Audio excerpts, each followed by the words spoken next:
Hello and welcome to the Greenway Outdoors podcast. My name's Kyle. I'm AJ. I'm Jeff. And I'm Kaitlyn Barnes. So Kaitlyn, tell us about who you are, what your role is, what your temporary role is, and where you grew up and why you got in the DNR. Okay, we'll see if I can remember all that. So I am usually a wildlife biologist for the Michigan DNR. So I cover Macomb and St. Clair counties. So it includes, Harson's Island, St. Clair Flats, and a couple of game areas. Right now, though, I'm Harson's Island is where I grew up. That's where I shot my very first duck ever. Well, there you go. See? It's a cool spot. We'll get into that later, too, I hope. Yeah. Currently, I'm in an acting role, so I'm the acting waterfowl specialist. So what that means is that we need to fill the position permanently, and in the meantime, I'm filling behind it. So I am going to do my best to answer as many of your questions as I can today, but if I seem like I'm staying in the shallow end of the pool, that might be why. Okay. So I'm from Ontario originally. I've been in Michigan a long time, though. Did my undergrad at MSU. And so Michigan's been home for a long time, and I have no idea what else you asked me to say. Yeah, I was just asking you, but what made you want to get into the DNR? Yeah. When I went to school originally, I had no idea what I wanted to do. I just thought animals were cool. So I was like, I'll go into pre-veterinary. That was a terrible idea. I very quickly decided that was not for me. And it was actually at State that they had these different clubs you could join. And I found out about the Fisheries and Wildlife Club and realized wow, that's a major. I can get paid to do this. So that's what made me realize this path was even an option. But I've spent a lot of time outdoors growing up. It's kind of the same story as everyone. I didn't really grow up hunting, actually, though. I mean, my dad and uncles hunted a lot. I didn't go with them much. I really didn't get into hunting until college. What'd you think of the meat and the food? Oh, love it. Yeah, of course. Yeah. What would they hunt? They hunted deer, so I grew up eating a lot of venison. Nice. I just never went with them. And we fished a lot. I did go fishing a lot with my dad growing up, and just absolutely loved it. We'd go out.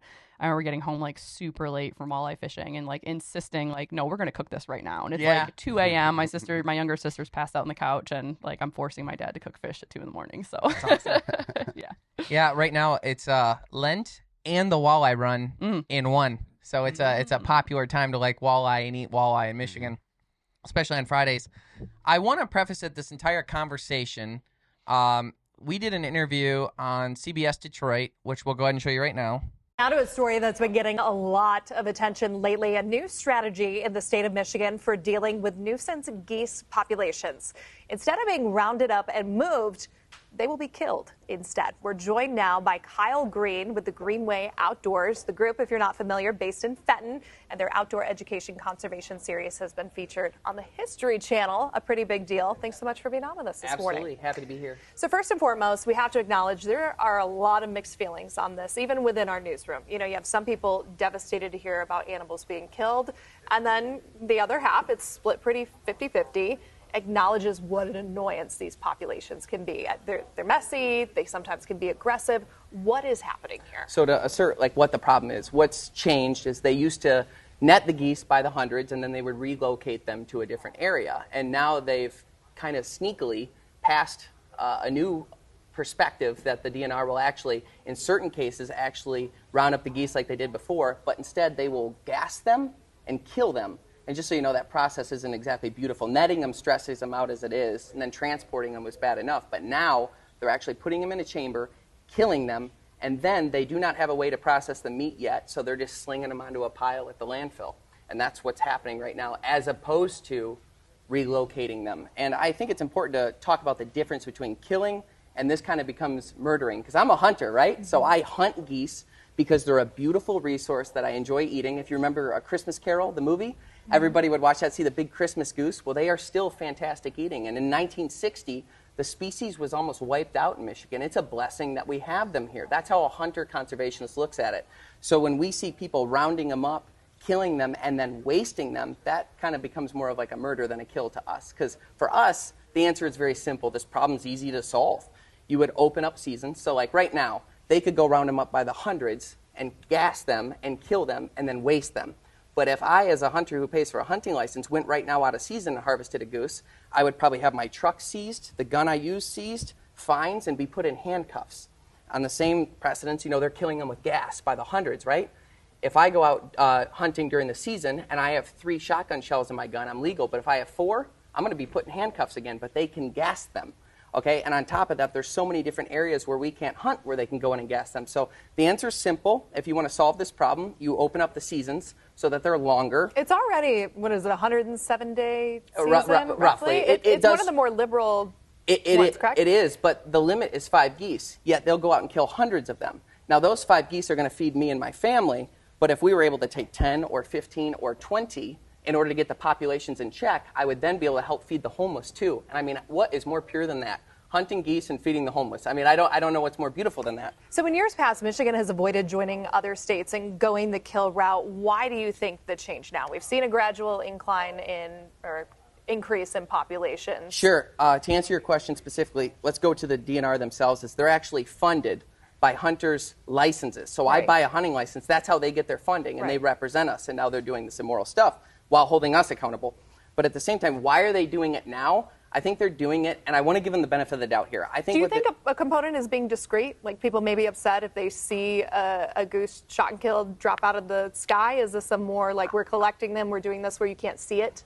Maybe they don't want to deal with it, that sort of thing, sure. But at the same time, if you asked anybody with a brain and you said, if someone's going to eat this and harvest it and feed their family or feed the homeless, or would you like them gassed and thrown in a landfill, I think everybody would take the shotgun approach. But why are they doing it? I think sometimes people get focused on solving a problem and they don't carry morality into it. I believe in Jesus, so I carry morality into my choices. And I feel like they were just trying to solve the problem but didn't actually look at the morality of what they were doing. And I think that's why, as hunters who pay their salaries, we have to hold them accountable to what they do. There's nobody that sells more hunting licenses than me in the state of Michigan. I go around, I talk to hundreds of people a day. I do speaking engagements, I'm on television, I'm telling people, buy your hunting license because it helps with conservation. However, if I'm going to encourage people to do that to fund the DNR, it's my responsibility as a hunter conservationist to say, you have to be held accountable for your decisions. This decision is wrong and it needs to be overturned immediately. And we're not going to let it stand. I will rally the troops and won't let this happen. Appreciate your perspective. Kyle Green with the Greenway Outdoors. Thanks for being on with us this afternoon. Thank you.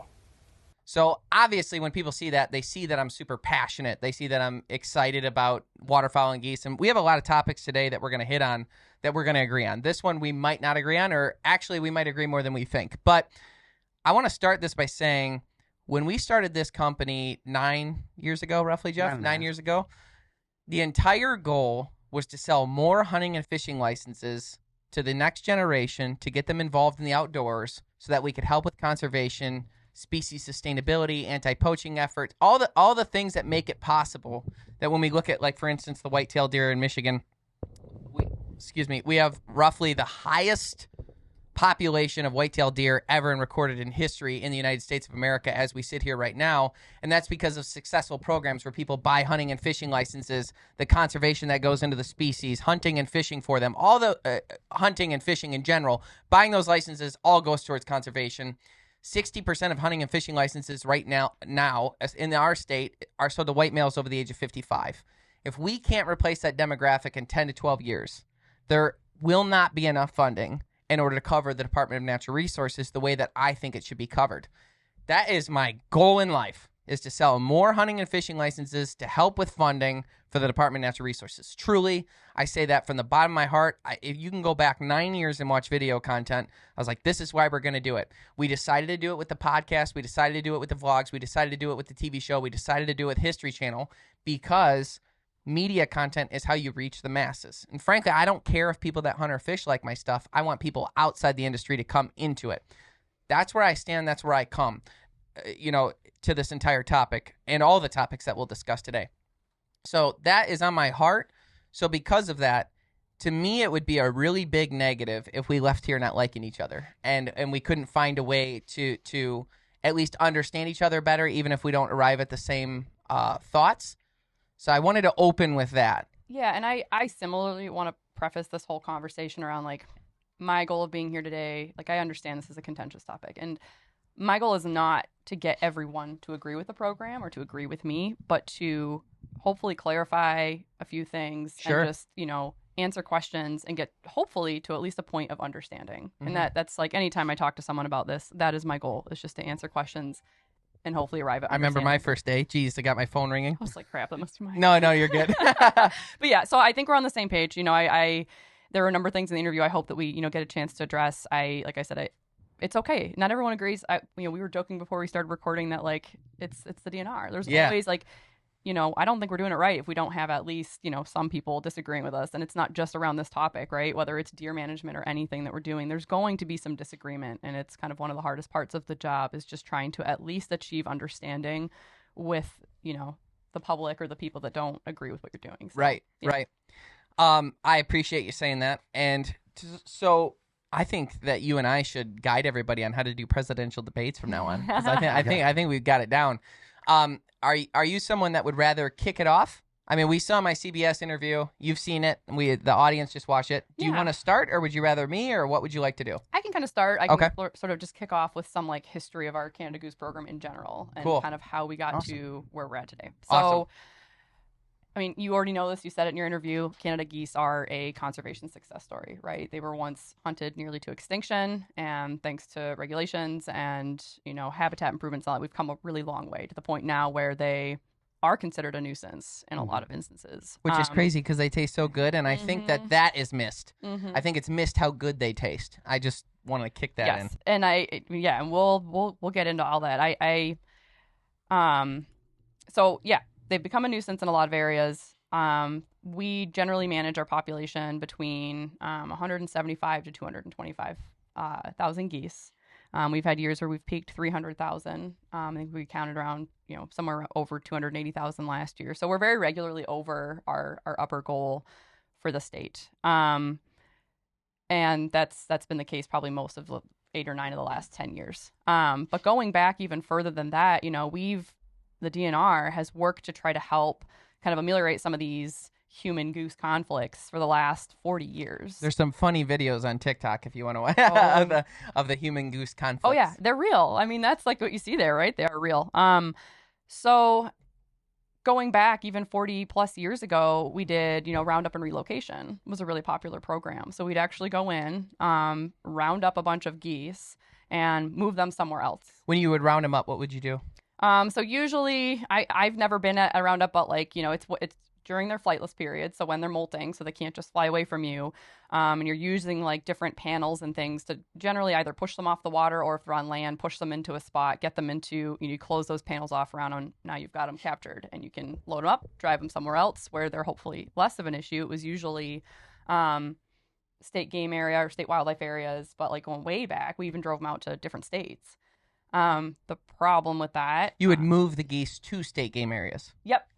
Yeah, we'd move them somewhere where they're out of wherever they're being a nuisance, hopefully somewhere more out of the way where they can just be a goose. Problem with that is, one, if they finish molting, they can fly. It's kind of a trait of geese. They're good at it. They just can come right back to where we moved them from, and they did. So it was a very labor intensive solution that also wasn't really a solution. Can I ask you a question on that specifically? So that was one of from my interview, it got shared, I think, 670 times or something like that across different platforms, and 95% of the comments were in favor of what I said. The 5% that weren't, and we always look at anytime you post anything, you post a picture, if one person craps on you, you always look at that one. It always takes a higher precedence. The pushback was well, they'll just fly back to the relocation areas. And my question is, we pictured, and I thought it'd be really funny, in the movies where the guy gets captured. I think it was in Taken. He gets captured and they put a hood over his head and he's 2 clicks left, 1.1 miles, make a right. And then I made that joke because to me, when they say oh, they come right back. Yeah. How do you know it's the same geese coming back and that it's just not an area that they would want that other geese would want? Yeah. It could be a bit of both. So it could be, some new geese just move in, and that's part of they're very attracted to these urban and suburban areas, right? Lush lawns, ponds, whatever they're looking for. So some of it could be, new geese, but also, some geese are banded. We can see the bands, so we would know if we moved the same. But is that really tracked? Is that really tracked? You're oh, I know that. To be fair, you said you hadn't gone on one of these goose corralling things. To me, I'll only push back on things that I think don't make sense. I don't like when people are oh, they'll just fly back to the same spot. If you take them to a state game area 2 or 3 hours away, I don't think it's the same geese that are. I can tell you for sure. In many cases, it is, and it's okay. Geese, Canada geese, they have very high sight fidelity. they tend to return. Like that is a trait of them. They tend to return to like their natal sites, like where they hatch. So they do that even coming back from migration. They return to that same site. Maybe you guys should cover the windows on the drive then. Probably, but they just know. I mean, like I'm pretty sure geese are plotting to take over the world. So like this is just step one. They know how to get where they're going. And yeah, you're probably right. Is it a case for every single bird? Maybe not, but there are a certain number of them. How far are you taking them for them to come back to like I said, some of them we were taking out of state, and whether or not, and that just also wasn't like a sustainable solution because you're just taking like nobody else wants our geese. And they want to stop at every gas station on the way there and get snacks. It's the worst. But even that aside, like even if, and like I don't have the data in front of me to say like, yeah, here's the proportion of birds that we banded that came back. Like I can tell you, I'm sure we've looked at that. I know that we know, like I don't have it in front of me, but I know we know that, yeah, a lot of it was those birds just coming back to those sites. I'll just say that point makes me uncomfortable. I don't see that. That's okay. I struggle with that. I'm telling you it's true. But that aside, even if it's not true, even if not a single one of those geese comes back, there's a bigger problem. And it's the main reason that we stopped roundup and relocation. So yeah, the potential ineffectiveness of of that solution was one thing, but the real reason we stopped in 2022 was because of high path avian influenza occurring in Michigan. Mm-hmm. We were not going to be moving potentially sick and diseased animals around in the landscape and risking spread to other birds. Were you testing them? Well, there's no way you could test all of them. I mean, some of the years we were relocating birds towards the end there, we were moving over 10,000 birds. Wow. So there's no way. And yeah, you could say like, oh, that bird looks sick, like we're not going to move it. But a lot of them, the reason it's, remained on the landscape, a lot of them do survive. And you can have a bird that's carrying avian influenza that doesn't look sick at all. So that is a very real issue. And the risk to other populations and to other, not just Canada geese, but to other birds is very real. So I will say this, the bird flu issue is real. Mm-hmm. We hunt along I think it's the Shiawassee River system. Mm-hmm. I forgot is that the river system I was hunting? Yeah, because Shiawassee game area. And there was birds there that clearly had it. It was visible that they had it. Mm-hmm. And it was definitely a problem. As far as relocating the birds, couple things. So as a hunter, because I try and look at this like from a very practical standpoint, I spend a lot of time hunting geese. I spend a lot of time in the fields. I spend a lot of time looking at behavior from a different perspective than you would. And when I look at geese and I watch how they act, when we talk about the bird flu and relocating birds, is we got to remember that the geese can fly too. Mm-hmm. So it's like we're talking about relocating birds. Are you saying that none of the birds we coddle and pick up can fly? Oh, no, they can fly, and they are still going to spread it around the landscape on their own. And to the point where we're saying that they can even, while I don't agree with you, your point is that they can fly all the way back home, right? So they can, if they're at a golf course, they're wreaking havoc, so we got to get rid of them. We go in and we relocate them to 2 or 3 hours away. They're like, no, this new place sucks. I got to get back 2 or 3 hours to where I was. That's so important to me, which I push back on. But let's say that happens. So we're like you're talking about the migration and the movement of them all the time. So there is no way I think I could be convinced that if you picked up birds that were seemingly healthy and relocated them, that would make a difference as far as spreading avian bird flu. Because when I hunt, I go out in a field and I set up a bunch of decoys, right? And I'm laying there. Why do the geese come in? They couldn't possibly know my decoys is like Fred, Harry, Benjamin, the geese that they see on a daily basis, right? They don't know those guys. So they're flying in and they're landing in because they're like, oh, new geese. Okay? So by happenstance, the argument of I'm going to take these bird flu birds, or possible, just birds in general. We don't even know that they have bird flu or not. There's not a way to test them all, like you said, because we're moving so many. So we're picking them up and moving them, but they could fly back, they can fly here, they can fly there. If those birds are in that spot that is so highly sought after, and other birds see them down there, heck, you'd be better off not spreading bird flu. You can make an argument if you moved them. I disagree. So why? Because at a certain point, it's about what we can control as well.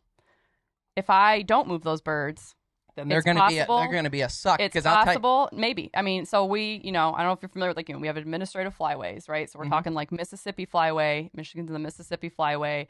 There are migratory routes. And so there is a lot of contact between birds. waterfowl are a reservoir for avian influenza. We see it peak and spread when it does because, especially in the winter, like when they're just so congregated up, like on water and openings in the ice, whatever. They are spreading it amongst themselves very openly. But it might still be like, say, you said you saw the Shiawassee River system, if it's not 3 miles away and those birds are migrating north to south and you move them, like the risk is very real. Do we know how much, have we quantified how much it increases the risk of transmission of AI? No, not necessarily, but kind of similar to baiting deer and chronic wasting disease. There's a lot of argument that it may or may not. I think it would be an impossible study. And even if you could quantify it, at the end of the day, it's about doing what we can do. And it would be very wrong on a lot of levels to be moving birds that are potentially sick to another location where we don't know. All birds are potentially sick. Yes. Yeah, so we shouldn't really move any birds. Exactly. No, I wouldn't say that.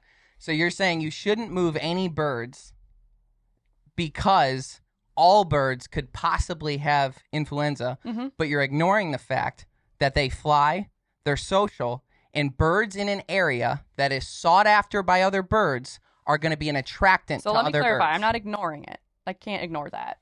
As a biologist, I know how birds act, and that's why I can tell you, I know that they come back. I know they return to these sites. They have high fidelity for their sites. It's a known thing. They return to nesting sites. Someone can have the same pair of geese nesting in their yard year after year after year.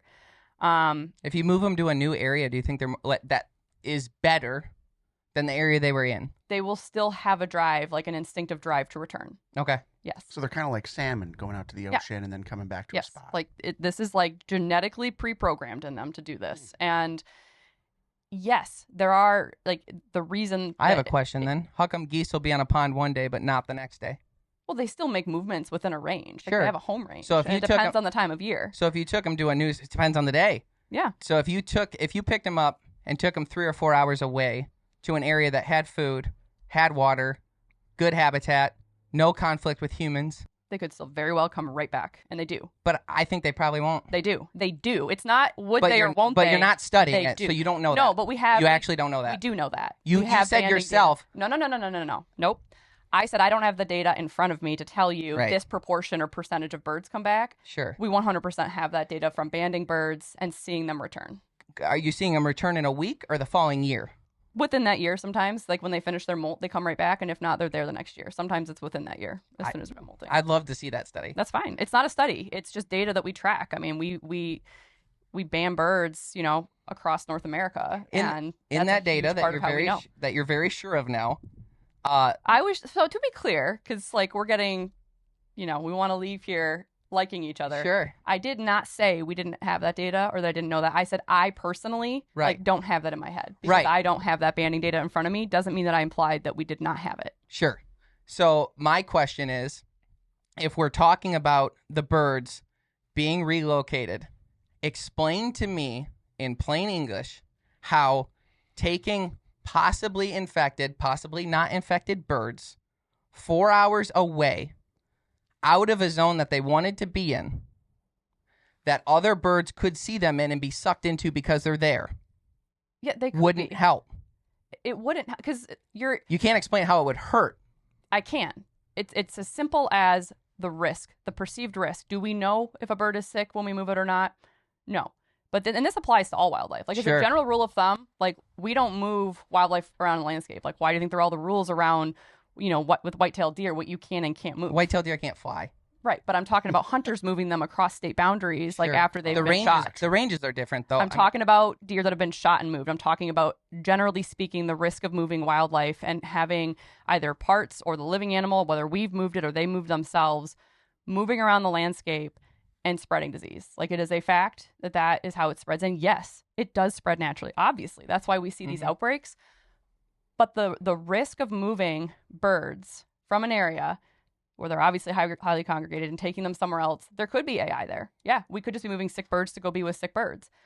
But if we're not doing that and we move birds from a location that has avian influenza and we take them to an area and put them near naive birds that have not been exposed to avian influenza, we have just spread it and we have killed birds in a location that wouldn't have died otherwise. And that is it. It's as simple as that. Whether or not you agree that happens that way or doesn't, that is the reason why we stop roundup and relocation and why we won't be returning to it. My counter to it, and then we'll move on from this topic because obviously we're not going to agree on this one. My counter to it, as a duck hunter, as a goose hunter who observes birds differently than you guys from a scientific level, is that if you have geese in an area, specifically areas where we don't want them to congregate, because we're talking about problem areas, right? Specifically those areas, if you have a pile of geese in there that may or may not have AI, that geese congregate like crazy. Yes. And I believe that you can make a case that moving them to a non-congregated area is smarter than creating a congregation area by leaving them there, because they are going to be an attractant to other geese to come in. They are attracted to go in because those geese are there. So you're creating a congregational area.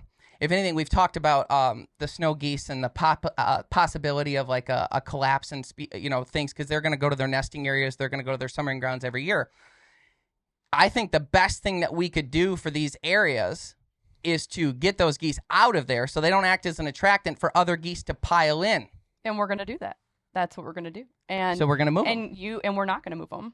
We are not going to move them because we are not going to risk spreading disease on the landscape. That's it. And you're talking about geese attracting geese. This is I want to finish this. I want to finish this point. Raptors. This is about owls. This is about turkeys. I want to finish this point. So my point is, and then we'll move on from this topic because we're not going to agree on it, which is fine.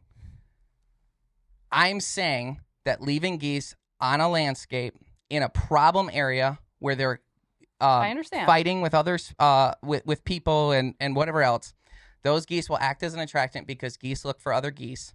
And if they're, especially if it's in a popular flyway like you were talking about, you would be much better off getting those geese out of there, moving them to somewhere else where there isn't a high goose population and there isn't a bunch of geese, where they could start new somewhere out there. They come straight back. If not that year, the following year. And I'm telling you, that's a fact. It is a fact. This is recorded, so we know that in the beginning of the conversation, you said some might. We don't It's really true. know. Yeah, I'm not saying there's no way. It's not all of them, and not 100% of geese are banded, but it is known if we move those geese, they return. 100%? Some of them return. Yes. And so there's Possibly. still, and you're saying if there's geese there, and there's always going to be geese there. Like, let's be clear. Like, even when we get into like our alternative here, of capture and euthanasia, we are not trying to exterminate Canada geese. Like, that's been a serious misconception a lot of people have. Like, our goal, our mission at DNR is to conserve and protect our natural resources. And like, that is what we strive to do. We are thankful to have as many geese as we have on the landscape. Unfortunately, we just have these areas that they do come into because of grass, lush lawns, proximity to lakes and ponds, and there's not really any other means to deal with those. So, I mentioned our population levels in the state and being high, and we have this long-term increasing trend of geese across the flyway. Mm-hmm. We in Michigan, we strive to manage the population primarily through hunters. And, and you keep mentioning like that you as a hunter look at things differently. Like, I am also a hunter. Like, yeah, I work for the DNR. I'm also a waterfowl hunter. Like, I understand, and I was a hunter before I was a biologist. That wasn't meant in a disrespectful way. No, I'm just making it clear for listeners to, not to suggest that like, I don't see the world the way you do, or that I can't understand the perspective or perception of a hunter. I do. And I completely understand the perception or idea that this program of capture and euthanasia being like taking opportunity from hunters or being the wrong solution. Mm-hmm. So like, moving on from the idea of whether or not moving them or not moving them is right or wrong. At the end of the day, like, Mississippi biology, wants them, by the way. Science tells us like we should not be relocating these. And even if... What was your defense a couple years ago when you guys were moving them? I don't think we like really needed or have one. It was just, multiple states do it. Some other states still do it. We didn't have high path avian influenza on the landscape at the time. So it was like, okay, what are our options here? We have too many geese in places where we can't, hunting isn't much of an option, and we'll get more into that. What do we do? Like, we need to offer these sites something. And that's what it really comes down to is it's not DNR saying you have to move those geese out of there. You have to capture and euthanize those geese. We are putting options on the table for these sites that are coming to us looking for a solution. And that's really, really important, because even when we talk about, so now, moving past it, like, we're not doing roundup and relocation, like, it's just not happening anymore. What if hunters came together at a 95% rate and told you were going to do it? we're not going to do it. But we fund you. Yeah, but this program, this Caption Euthanasia, like, you do fund us, but we take hunter opinion very seriously. So like every year for waterfowl, for example, we have our Citizen Waterfowl Advisory, committee that we sit and talk with, and they work with constituents to get, preferences for waterfowl seasons, for bag limits, for all these things. We take that very seriously. But at a certain point too, if we know something is bad for the resource, we're not going to let hunter opinion like choose for us on that matter. Like, we're gonna hold firm, because if that's the best thing for the resource, that's what we're gonna do. I mean, are you guys willing to admit when you're wrong, like the relocation program that you've been doing? Yeah, and I don't know if it was wrong at the time, and I don't know. It wasn't knowingly spreading disease. Knowingly spreading disease, that becomes wrong. That is where it's going to be wrong. If we now know, because this high path avian influenza 2, this is different than it's been. Like, it's the same outbreak that started in 2022. Mm-hmm. Like, we would another year see these low path outbreaks. And what's the difference between low path and high path? I should say, the full word, like low pathogenic versus highly pathogenic, refers to the virus's ability to cause disease and spread, basically. So like a low path virus tends to die off pretty quickly. We might see it for like a season. High path, extremely high transmission rates, higher mortality rates, and it's persisting on the landscape. Like, we're at this point kind of just accepting it's just going to stay here. It's made it since 2022. It's the same. It's kind of the same outbreak. And what happens is individuals survive. Like I said, some will get sick and die. Some won't. Some will carry it on. It'll remain on the landscape. And then we're going to have these years like we did this year, where we have like higher levels of outbreak again. And we can talk more about that later. But it's probably here to stay from how it looks. And that's what has changed. So when you say here to stay, does that mean like the next 20 years this thing's going to be hitting us, or is this like the next 3? What does that normally I think longer, but I don't know. I mean, I'm not a virologist. Like, yeah. I don't know. All I know is like this is abnormal, like for it to have like remained on the landscape compared to previous outbreaks of avian influenza. Do you think that partially has to do with there simply just being more birds? No, it's this strain and a little bit, yeah, like obviously the more birds there are, the higher the spread, but it really is just, I mean, it's like flu in humans, right? Like some years we have, low years, some years we have really bad years. Sure. This thing called COVID. Yeah, right. Jeez. This particular strain of avian influenza, however it came about to be on the landscape, is just behaving in a way that it's able to persist on the landscape. And so, yeah, was it right or wrong to be moving birds all those years? I don't really know. Some of that was happening before, like, I was even alive. So it's really hard for me to say, like, that was the wrong thing to do. I think at the time it was doing a good enough job, obviously, of, like, helping these sites accommodate those issues they were having. Mm-hmm. But the tipping point really was when avian influenza hit. We were like, oh my goodness, like, especially that first year where we were kind of uncertain, where it was going to pop up and like what it looked like on the landscape. We realized, like, because if you have a year where it's not that bad and all of a sudden you've made it way worse by moving geese, like, that's just what we want to avoid. So we're not going to go back to it. And yeah, coming back to like hunters and hunting, and if 95% of hunters said, like, we don't want you to do this, I mean, we want you to relocate them, like, ultimately it's just not in the best interest of the resource or of the geese. It's not. And that is like, that's our priority. Like, yeah, hunters, like, we want hunter opinion. We ask for it all the time. Like, we do our hunter opinion surveys, all these things. It does matter. And that's partly why I'm here, right? Like, I'm here because I want to clarify this, and I want people to have an understanding, because I do care, and I care about, the perceptions of this program and why we're choosing to do it. And the fact that it's not meant to be like an aside to hunters. It's not because we aren't considering that. Like, in fact, when these sites, come to us, we're not just like, oh yeah, okay, you're just going to euthanize them, just go. No, they go through like a local biologist. There's a lot of questions asked. And one of the first questions we ask is, can you hunt on your site? Mm-hmm. Is hunting an option? They say no. A lot of times it's not, especially in these areas where like we have these issues, and it's not because DNR says it's not. It's local ordinances. So it's that municipality, it's just. How much are you guys able to push back on that? I have an example, for instance. There's 2 golf courses in Troy, Michigan, Sylvan Glen and Sanctuary Lake. The superintendent there a few years ago really, really wanted us to go in during the late season to hunt geese to try and knock down the resident population, because they had so much problems with geese. As you can imagine, the poop. They've got ponds. Oh, yeah, they love golf courses. Yeah. I know. I actually got a golf course to let us hunt last year. Yeah. It was the coolest thing ever. Although it is still hard. But we got a few. The point is, they wanted us to do it, but the city ordinances, Troy, Michigan, says that you can't discharge a firearm. Therefore, on their own private property, they couldn't offer that. And my question is, because a lot of our debate on this comes to like a morality standpoint, as far as like what's right and wrong, especially when we got to get to heaven and face God and account for the things we do. For me, my question is, how much pushback can the DNR do? Would the time be spent well doing that? What things are in place to push back against things like that? What could be done in that sense? You know? It just seems silly. Yeah, and I would argue like the DNR doesn't have anything to do. It's not up to us to push back on that. It's just not our lane. Those are, even though it's a resource that we're talking about. And it is, but it's not our land. We do not control local ordinances. A lot of those are in place because of safety, human safety, and that's also not like our lane, you know.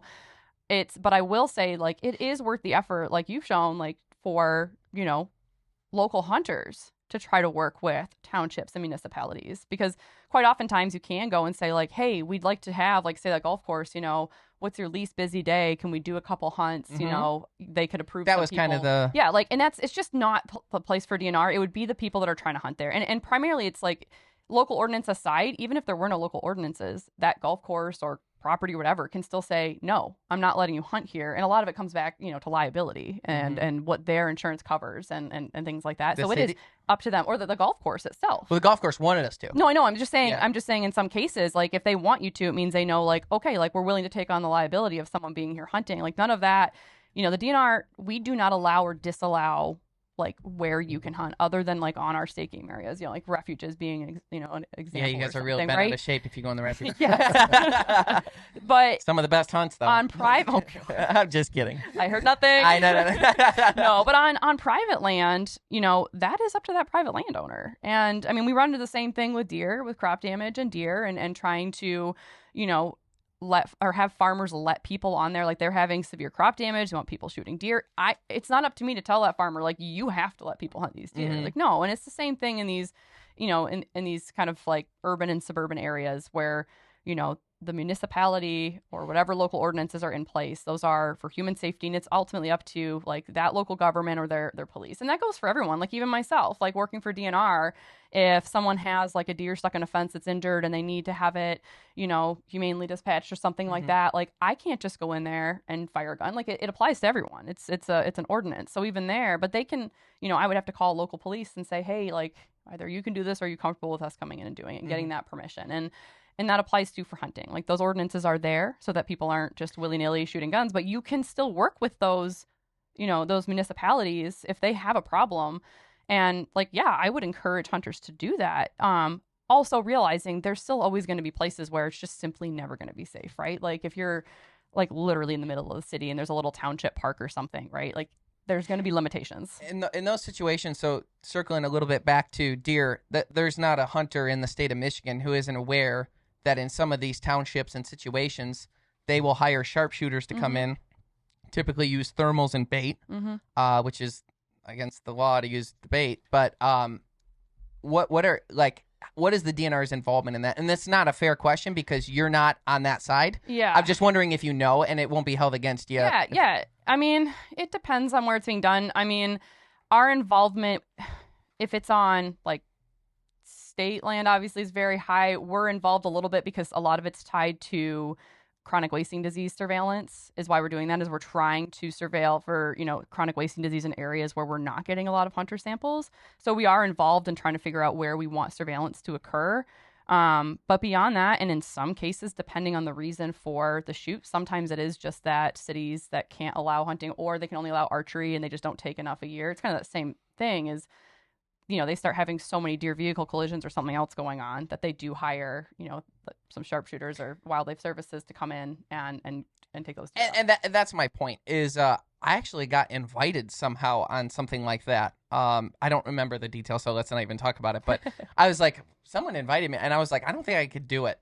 I don't think I'd be interested in like calling deer. It's not for the fun. Hunting. It's No, not. And they're not hooting and hollering and having a great time. It's a job. It's really they're sad. there. And you know, the reason, and it comes up a lot too, like, well, why not hunters for that? Like, well, a lot of it just comes down to they have, like, general, like you mentioned, thermal is other things. They just have tools that the general public just do not have, firearms that we do not have, and also just like experience. I mean, yeah, there are a lot of deer hunters who can take a really great shot, but they're not like sharpshooter certified and being tested regularly to make sure they're and they're considering different things than we do if we're out, like, we're out in the woods hunting deer. Like, yeah, you need to know what's beyond your target, obviously, but that takes on a whole new meeting now when you're in like the middle of East Lansing or something, right? So that's where it comes down to. And can you imagine though, like, you're a hunter yourself, taking a step back, looking at it from the hunter's perspective. It's, we're told you can't bait. We're told you can't hunt at night. Mm-hmm. We're told you can't use thermals. And then it's like, well, in this residential area, the DNR will use thermals and bait and night. The DNR is not doing or whoever they hire. Okay. Or whoever is it you guys that hire them, or is it the township, or how does that work? It's the city, or like, I want to be fair. Yeah, it's so the city can hire them to come in and be sharpshooters to your resource that you manage and do those things that hunters would be put in handcuffs for. Yeah. It just, that gets, can you imagine as a hunter? I can't. I am a hunter, right. And you keep implying that as if I don't have that perspective. Like, I get it, but I also understand, because what I realize is that city, that township, whether we're talking about geese, deer, whatever it is having a problem. They're having a problem, and it's one that hunters just can't fix. Like those deer, I mean, you've seen some, like, city deer can get, like, I mean, they're living plush lives. I mean, you get some monster bucks in there. They don't leave those cities, and it can become a problem when you have the biggest bucks are like in Warren. They're not eating corn; they're eating popcorn. Yeah. Oh my gosh, they're ridiculous, and like they don't leave. Like they're happy, and so numbers keep going up, going up, going up. You start getting deer vehicle collisions. You get a lot of just damage, to landscape, whatever the thing is that people are complaining about. A lot of times it is usually those deer vehicle collisions. It's not something like, and I agree with you. Like, we agree on this. Like, in a perfect world. And we got 10 things we'll talk about later we're going to agree on. I know. Like, this is the hardest part. Like, we want to manage, and we do manage our populations with hunting. Like, that goes for deer and geese. Like, that is the goal. And, like, that is what is important to us. That's, like, why I'm in this field. Like, that is the important part.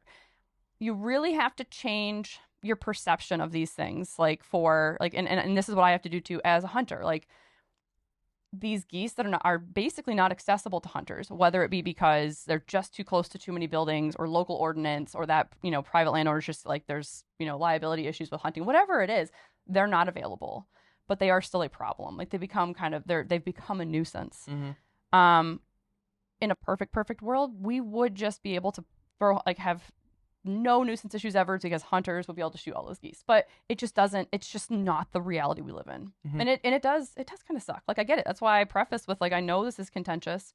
I know not everyone will agree, but at the end of the day, the sites that are having these issues, like I said, we're not going to them saying, "Hey, you got too many geese. You got to clean up and do something here." They are coming to us, and they've tried a million other things. They've exhausted all other options, and they need an alternative. And that's how we kind of got into the hunting side of it. Is, like I said, if they call their local biologist and they're like, "We have way too many geese. Like, we need some options." First thing to say is, like, "All right, can you hunt there?" And they're like, "Well, I don't think so. No." Like, local ordinance says no. Okay. Like, what other things have you tried? So they say nothing. Like, we just called you. Like, okay, we're going to advise they do a bunch of non-lethal, like, hazing and harassment things, whether it's lasers. You can hire contractors that have dogs, like really well-trained border collies that will, like, chase geese off of an area. Habitat modifications will work sometimes, just letting grass get a bit taller in certain areas, using barrier fencing. There's a whole list of things that we'll go through. The expectation is they try those things. Do I show up on site and make sure 100% they're doing it? No. But if they are interested in controlling this problem... You can only be in so many places. Right. So the hope is they're trying that. They call back and they're like, "Gosh, we've tried all these things. We just still have too many." Like, okay, so now we're going to move into some, like, more lethal options. The first one's going to be nest and egg destruction. And that's another, thing that's part of this program that we've offered for years. And basically go in at the right time. You want them to be far enough in incubation that they're not just going to, try to re-nest or whatever, but you remove the eggs and they then molt migrate. So geese tend to, they don't always molt in the same place they breed. They'll go somewhere else that's convenient for them to molt. Sometimes it's, a few miles away, sometimes maybe many miles away, but they'll leave the site. So, and they're not going to re-nest. So then, you have fewer geese on that site the next year. Because, like I said, geese do have really high site fidelity. So geese that hatch on that site are going to come back and nest at that site. So removing those eggs removes that problem pair and has fewer geese, means fewer geese the next year. So they've done that. They're doing it that year, and they say, like, okay, we still have a problem. It's not until then, and they say... Do you think the problem is because geese are like migrating over it or flying around and they see it and they're like, that looks like a good area. It just has nothing to do with the ones that would have been born. Yeah, sometimes it is because again, like it's like really lush lawns next to water, right? Mhm. Like they look at it and it looks great. And so yeah, and we'll get into that too, how like, well, isn't this always going to be a problem? Like, where does it end? Like, yeah. And so once they reach that point, it is completely up to them. They then can say like, well, we need another option. We can then offer them. And this is, you kind of mentioned in your interview that we're being sneaky about it. There's nothing sneaky about it. Like it wasn't exactly openly talked about or announced. Well, I mean, maybe it just depends. It passed and we had nothing to do with it. Right. But it depends. Like it's hard. Like we're not, I don't remember a vote on that DNR is one. not great at like always telling our story, like our wildlife division especially, right? We also do a lot of really great work that not everyone is aware of because we're not super great at telling our story. It's again part of why I agreed to be here because I want to do that, and we're still trying to figure out the way to do that. Was not meant to be sneaky. It was just how it went. We've talked about it with our Citizen Waterfowl Advisory Committee for the last like 2 years leading up to it. Mm-hmm. So we have been very open, like that they are our kind of portal into their constituents. So if they get to that point, the site says, yeah, I need other options. And ultimately they have to have, this is not something that we're making available for every single site. So they have to be participating in nest and egg destruction and have 100+ geese on site. That is a lot of geese. 100+ is a lot of geese. I'll tell you that. That just means more dead to me. That doesn't. Yep. That doesn't help. I mean, I'm not, my goal isn't to get you to agree. It's just to like understand. Or they have a human health and safety situation. So elevated E. coli levels, like sometimes you have like car proving grounds that have which is one of the big problems. Mm-hmm. Where I grew up, my very first time shooting a goose was at Metro Beach, and that's right by a golf course. Mm-hmm. And I mean that is the poster child for hunting near something you feel like you shouldn't be able to hunt. You know what I mean? Yeah. Like you keep those feet in the water though, because there's people walking around. But basically, for those of you who don't know, Metro Beach. It's like 16-mile, right on Lake St. Clair. If your feet are in the water and you're more than how many feet away from is that 450 feet from a occupied building? Yeah.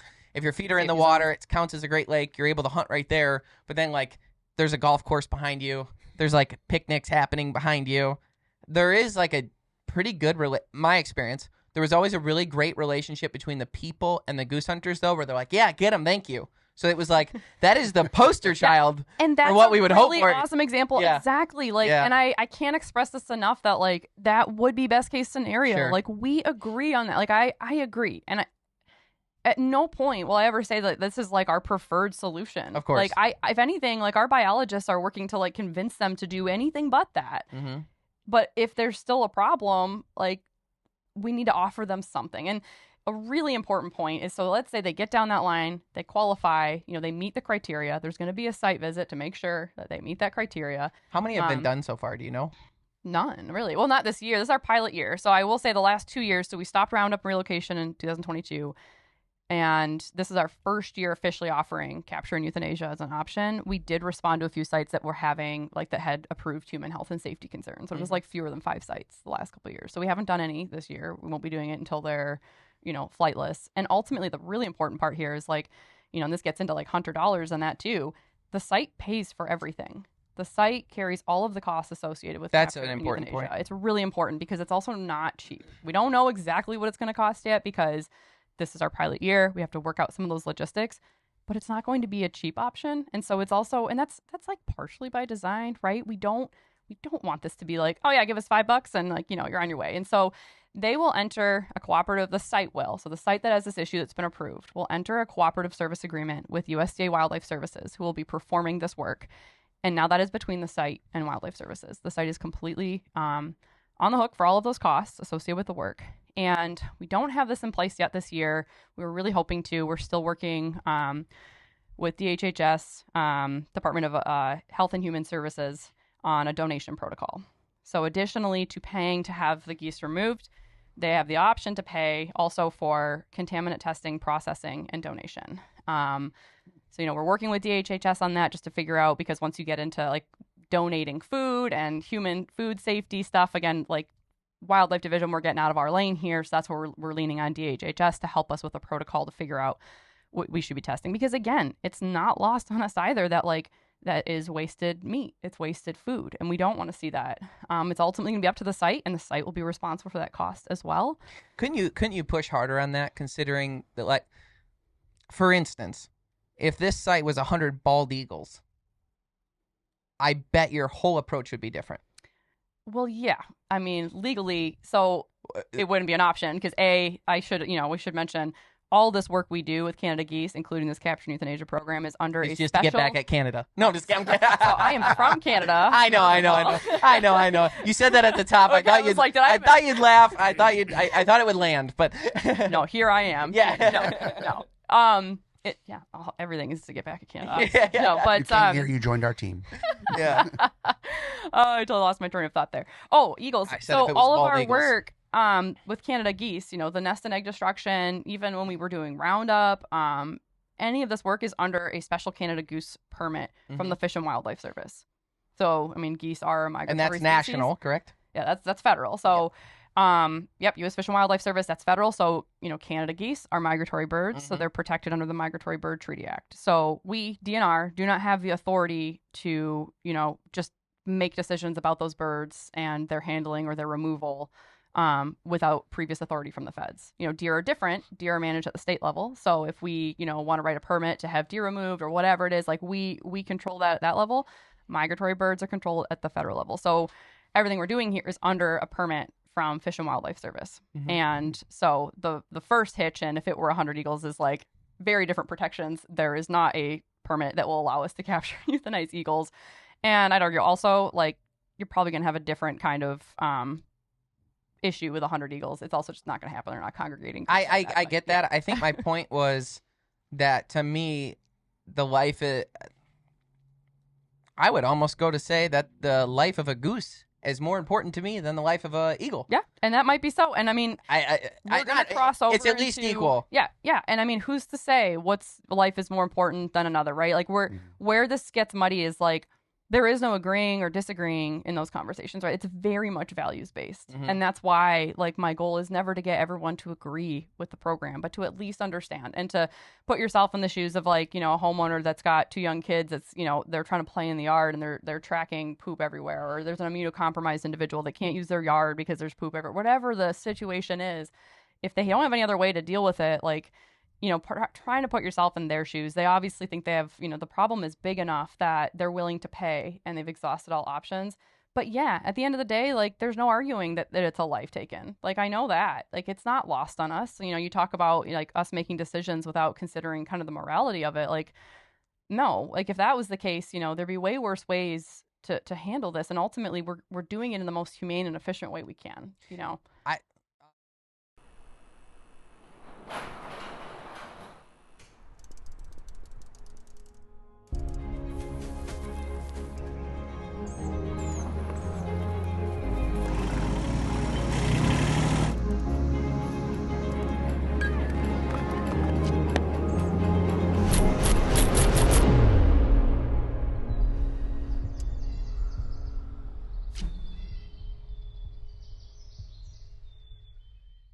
The Greenway Outdoors is brought to you by Ram Trucks, built to serve.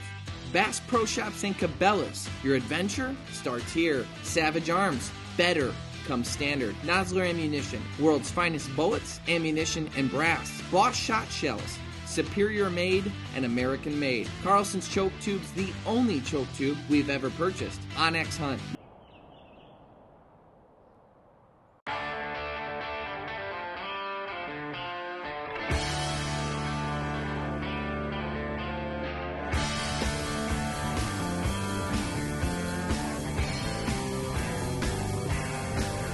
For every purpose, for every path, for every soul, for every season, there's a Ram.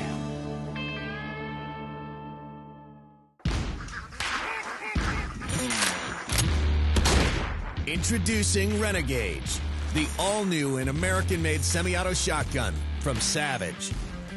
Made for shooters who put performance above pedigree and don't follow the crowd. From stock to muzzle, it's built to cycle without fail and without compromise. That's the Renegade's way. Only from Savage, where better comes standard. Jump into the humane and efficient way. Yeah. Real quick, I want to add a couple things. One, I want to go all the way back to the deer and propose something that while the Department of Natural Resources said that the deer is managed at the state level, and you have these townships and stuff where they hire sharpshooters to come in and kill these deer, whether that meat is getting wasted or not, I'm sure that's situational. No, it's generally it's tested for disease and donated. Okay. Yeah. Every time? I think so. I mean, I that's the goal. Yeah. Okay. There may be cases where like the meat spoils or something, right? Nothing's 100%. Sure. Yeah. The goal is that. Okay. Yeah. Fair enough, because that is probably the highest point out of all of this that is important to me. And again, this isn't a gotcha. My goal is that I hope at the end we're like on the same team. But the with the sharpshooters and stuff like that, I would propose that it would make a lot more sense for hunters who pay for all this stuff, not the sharpshooters to come in, obviously, because that's not paid by the DNR. That is paid by the township or whoever has. Yeah, in most cases, like there are times where, like I said, for surveillance for chronic wasting disease. I would propose a program that I think we could both agree on, even that hunters that buy their license and stuff could apply to be part of these situations. That could apply to be part of this to the Department of Natural Resources, to be certified, to be tested, that hunters could participate in the harvesting of deer and actually even possibly still sell licenses for those deer and have all of that be a lot cleaner thing. I think it would raise more money for you guys. I think that it would give hunters the opportunity to feel like their voices are actually heard. I feel like it would give the opportunity to harvest a deer to family specific. I guarantee not one of them would spoil. I think that would be a beautiful thing. I don't know the ins and outs of it. Of course, there's pushback on it because it's not exactly the easiest thing. Yeah. But I think it could be done. I think every time we hear sharpshooters coming in with bait and thermals when it's illegal for us to do it is offensive. And I think that it would make a lot more sense to put a program together. Don't think about it as hunting, right? It's like they're not hunting. You're killing, they're removing a nuisance. But it's not the king's deer; it's the people's deer, and they're killing them nonetheless. Yeah, and I'll tell you what, it's the people's deer until they're the problem, and now it's the DNR's deer. Like there's no. But I got a family like that. I hear you. Like perfect case scenario. Again, everything will be solved. Like we would solve everything with hunting. But I think there could be a program put in place for that. There are a few issues, maybe, but you mentioned like DNR kind of training people. We are not equipped to train people to shoot in urban and suburban settings. Like, I don't think you should train. I think people should. I think there should be testing put in place. The same amount of legwork that you guys did to find the sharpshooters. We didn't find them. They exist as an agency, right? As a federal agency. So if you created an agency, but we already have an agency, have that made up of hunters instead. But you have an agency with sharpshooters that come out and use thermals and bait and break every hunting law that's known to man in order to kill all these deer. So we're getting off one waterfowl specialist, not deer specialist. Sure. It's ultimately those cities or whoever it is that has the issue, whether it's a city, township, like whatever it is. They've got a problem. They're looking for the best way to solve it. DNR's kind of like pretty removed from that. Like I said, unless we're talking about chronic wasting disease surveillance or like concern about disease and that and just that sort of stuff.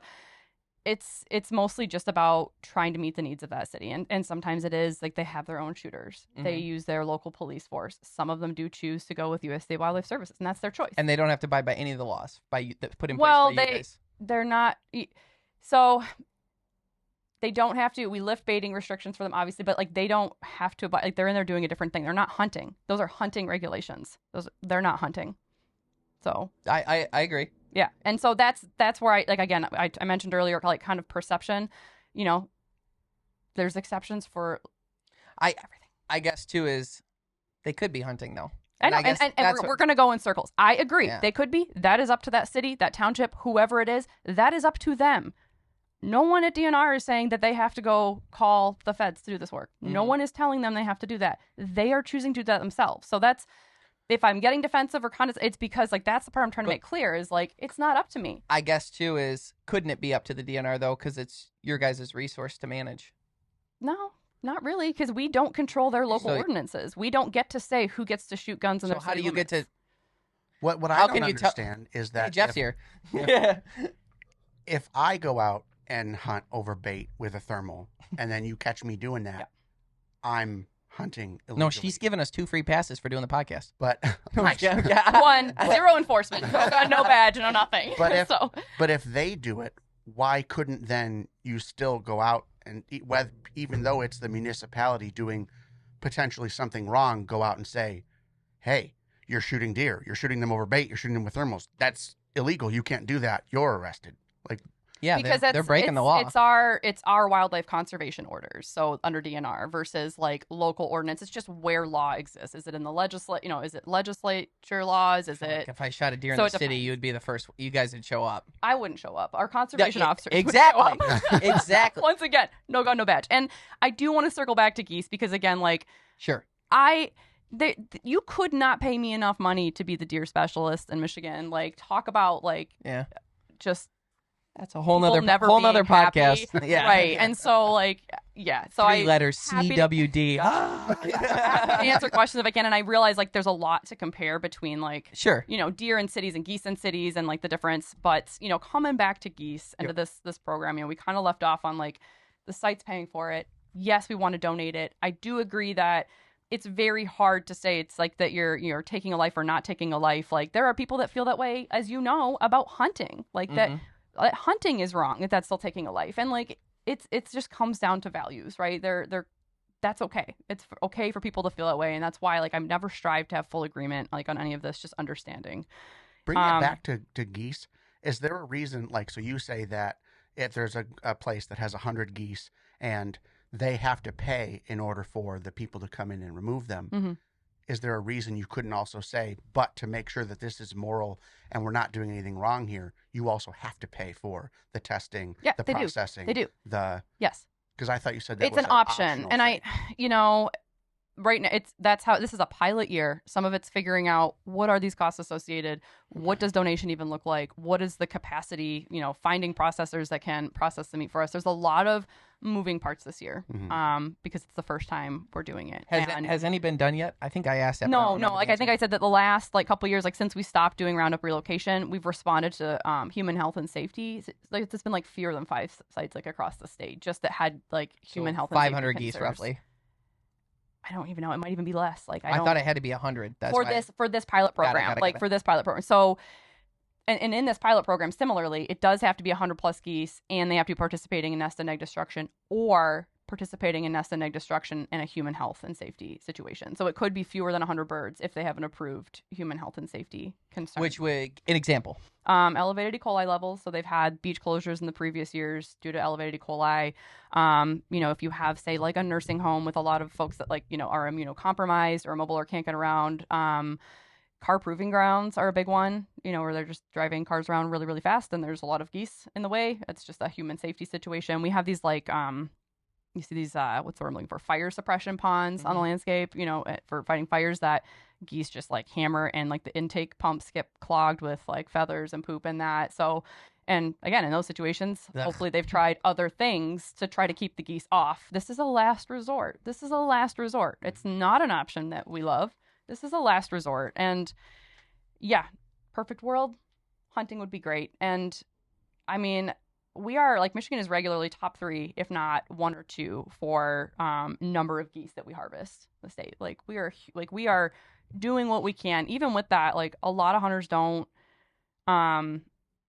shoot their daily limit. There's a lot of people out hunting. I try. Like I know. God, me too. Let me tell you, I try. And it's usually because they don't have enough time, or like they don't have the access they wish they had. Like access is hard. Like it's really hard, especially like Southeast Michigan. So we do ask hunters these things. That's how we know that, right? We ask in our hunter opinion data because we want to try to figure out what can we do to try to like get more hunters taking more geese to try to deal with the problem. Biggest thing we see from people on our pages, especially when I'm trying to inspire new hunters to get in the outdoors, is the pushback is things are already overcrowded where we can hunt. I know.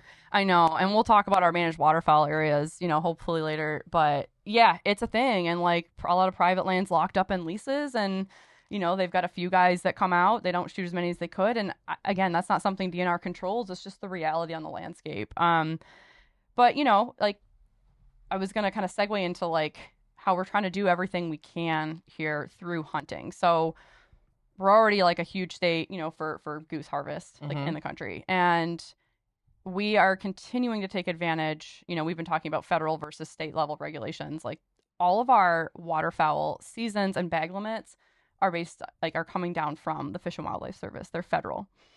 we have been continuing to use the most liberal allowable season dates and bag limits from the Fish and Wildlife Service. We cannot make the season any longer. We cannot make the bag limit any larger than it is. It's the most liberal they will allow us. And we also, on top of that, intentionally, like you'll notice, like throughout all 3 of the zones, like we include all days in September. We hunt all of September. And that's on purpose because we're targeting these temperate breeding geese, or our resident geese that are breeding in the U.S. So they're the ones that are causing these issues, because we have other populations of geese. So subarctic geese that nest on Hudson Bay also migrate through Michigan. We harvest them. They are not the issue. They're relatively stable. We're not seeing those same long-term like increases in those. So we're trying to do everything we can to ameliorate this issue through hunting. It's just at a certain point, like we hit wall.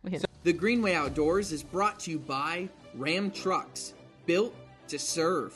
Bass Pro Shops and Cabela's. Your adventure starts here. Savage Arms, Nosler Ammunition, Bosch Shot Shells, Wilderness Athlete, fuel for the rugged, Tracker Boats, fish the finest, Eagle Fishing, designed for the savvy angler, Rufus Teague Barbecues, Snacks, and Spices, Rectech Grills, it's more than a grill, it's a way of life, Sea-Doo, make your own waves, LEM Products, motivating people to hunt, process, and prepare their own food, Quiet Cat, the leader in electronic bikes for hunting, fishing, camping, and exploring.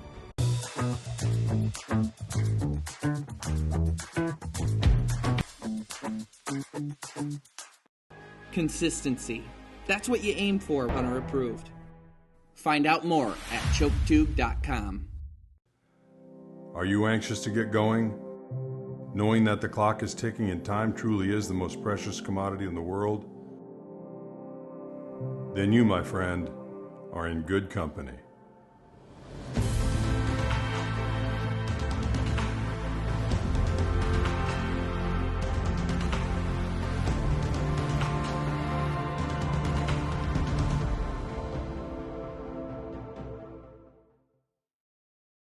So I've got some points that I'd like to talk about and walk through and kind of get your feedback. Is we talked about the Fish and Wildlife Service actually gave you guys permits to be able to put this pilot program together. Yeah, well, it's just one blanket like permit for special Canada geese, to do nest and egg destruction. Yeah, sure.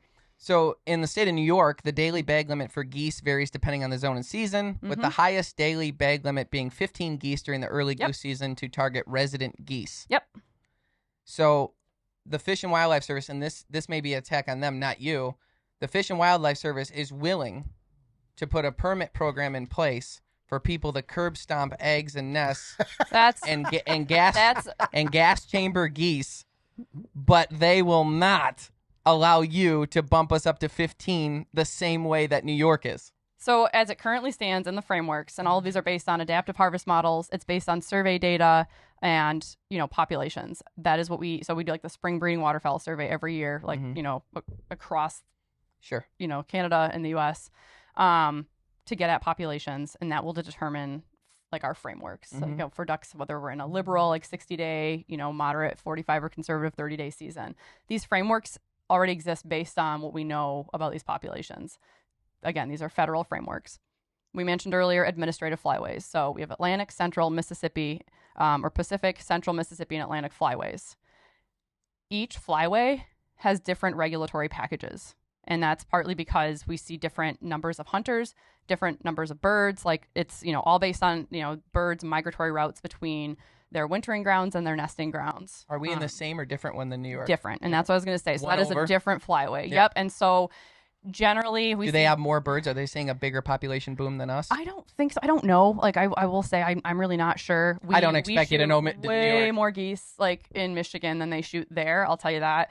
And so some of that is just pressure too, like the number of hunters that like we have in our flyway, and whether it's in Michigan, like that's a big factor across flyways. Sometimes we see some that have longer seasons. They like I said, completely different regulatory packages from the feds, and we do negotiate, like the flyways negotiate with the Fish and Wildlife Service, but we still have to operate within the bounds that we're given. And those are based off of, like I said, the breeding waterfowl surveys, habitat surveys, what does it look like? And, what do the prairie potholes look like? What are we expecting for breeding? Like all of that goes into this. And like, it's kind of a black box for me because I am not like a quantitative modeler, but it is based on science and surveys, and the feds, the Fish and Wildlife Service, then passes down these frameworks, and we as the states and as the flyways have to act within those. So you do see higher bag limits in other flyways, and that's like usually, I think if I have it right, they have like a special like early Canada goose season. It's like September. It's similar to ours. Yeah, but that 15 bird limit isn't for the whole season. No, it's for the early season. Yeah, and the rest is 3. And then the daily bag limit, meaning possession limit, is 9 geese. Regular season's 3, and then I do like their hunting hours, sunrise to sunset. I think just makes it simpler. But yeah, that's the So that's fully federal framework, And so my question is, if we can go get a permit, and this is coming from just practical thinking too, and I will say that like there's a point where hunters don't feel like they're heard. We're told that the populations are 280,000, 300,000, way above what they're supposed to be. Okay, we're told all these things. We're also told that now they're rounding them up, has to be at least 100, but they're going to round them up and gas chamber them. And then we're also told that people are doing nest stomps and, Okay, all right. Let's stop calling them nest stomps. What do you want to call them? What's nicer? We call it nest and egg destruction. They're not being stomped. They are collected, and they're generally kept cool, ideally put in the freezer. But like, you kind of mentioned earlier, like my condescending tone, it's defensiveness, because when you say nest stomp, like you're intentionally making it sound like, I'm not saying it's a good or great thing, but it is something a lot of people make use of to remedy geese, and it kind of reflects poorly on them too. Like, I mean, I get it. You don't agree with DNR programs, but there are a lot of the public that are taking advantage of these programs, and I think like calling it nest stomping is also calling into question their decision making and their need for this program. I think softening. It's not stomping. I think softening destruction of eggs with wording, but it's not stomping. They call it freezing then. That's what we do with them. We freeze them. They don't get stomped. I like destruction better. Okay, that's what we call it. It's called nest and egg destruction. That is what the permit is called. I will say the egg destruction then to keep it clean and or beautiful. To keep it set in reality for what it is. Like, that's all I'm saying. We don't stomp eggs. I don't think that the goose inside sees the difference. That's okay. Yeah, and I don't think God does either. But stomping, it's just like I said, I'm here to ensure understanding and to clarify and provide facts, and like stomping is just a miss. It's just, that is not what happens. Sounds angrier. It does. And the good news is, I don't think these people are doing it out of like even with me being so verbose, the result is the same. The egg gets destroyed. Yes, it is. But like, if you ask me, would I rather be like, just die in my sleep or be mowed down by a Mack truck? Like, I'm gonna choose to just die quietly in my sleep. Are you serious? Meaning, I am straight Mack truck. I don't really know. I haven't agree on anything. I have not given it a lot of thought. I'm not actually. You circle back on that. Like, but my point is that, like, the news story. Well, this will be exciting. Imagine the news story. You're missing a PR opportunity. See, the DNR's missing PR opportunities. I told you, we're not great at telling our stories. But no, I think it's just, again, I'm just trying to correct perception. Sure. That's all. So, like, I'm not saying it's any better because, again, value-based conversations, right? Yeah. Like, a life lost is a life lost. I know that. The overall point, what I was trying to get to was we can get permits for goose nest destruction. Mm-hmm. Beautiful. And for doing am I allowed to say gas chamber? Because it's hard to... We call it capture and euthanasia. Okay. I guess we do use it is a CO2 euthanasia chamber. Got nothing to do with this. CO2 chamber is appropriate, yeah. Did you know in China right now, they're putting live animals in keychains? Okay, like salamanders, frogs, things like that, turtles. Did you guys have like a Tamagotchi? No. These are real... I know, but I'm saying... I know. It is like Tamagotchi. Like Black Mirror, like Tamagotchi. It is. When Ryan brought it up the other day, I thought he was joking, and I thought he was talking about Tamagotchis. Anyhow, they put them in this water that is like extra hydrated or extra oxygenated so they can live longer, but it's like it'll be alive for like 10, 12 days. Like reptile? Like what kind of animals are they putting in there? Yeah, salamanders, turtles. Yeah. Oh. And the thing dies after 10 or 12 days and you throw it away. Yeah. They're breeding them for that. You tell me I can get a Tamagotchi. And that's Michigan DNR's fault. I'm kidding. You tell me I can get a Tamagotchi, but there's no way it's going to make it 10 days. Do nothing right. So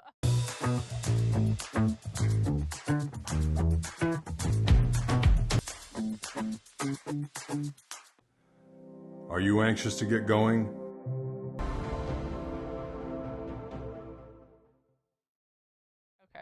So we were back. We took a potty break. I don't know if anyone actually.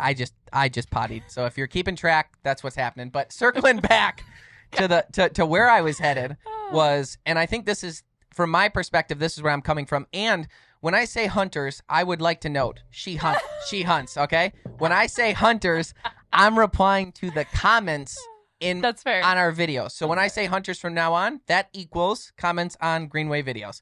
So the comments on Greenway videos and or hunters state that the next thing I'm about to say. So when we look at the Fish and Wildlife and all the different things that have to take place there, and we're all buying our duck stamp every year, and we find out that they are okay with, and again, this is not you, just let me get through this. Sure. They are okay with destruction of eggs and nests. They are okay with this pilot roundup program. They are okay with those things. However, they are not okay with increasing bag limits to hunters to harvest more geese. Whoever is at blame is not okay with us having more access to different properties and things like that, dealing with different ordinances that are in place, dealing with different options that are in place. A lot of times, ordinances are put in, we had made the note, because of safety reasons. However, there are opportunities where safety wouldn't be an issue, but the ordinance is still in place. That's not your fault. That's not, I'm just saying, these are the things that don't make sense to hunters. So it's almost as if when we buy our hunting license, though, we hope that we are being represented in what we think. And what we think is, it doesn't make sense that we can do destruction to nesting grounds. We can't have access to properties that actually make perfect sense to hunt on. And on top of that, we are held to the biggest accountability of the law, meaning that if we come across a guy with a badge and green jeans, run! No, I'm just kidding. If we come across them and we have no plug in our gun and we've got 4 or 5 shells during the early goose season, there's an issue. We are in trouble if we should go shoot geese, but we don't eat them. It's called wanton waste. That's another law that we can't break. We are not allowed to have more than 5 geese in the early season. I don't know what the regulations will be this year, so we'll just say 5 geese for now. That's correct. Okay, so 5 geese now. We're not allowed to have more than 5 geese, but they're allowed to do destruction in nests.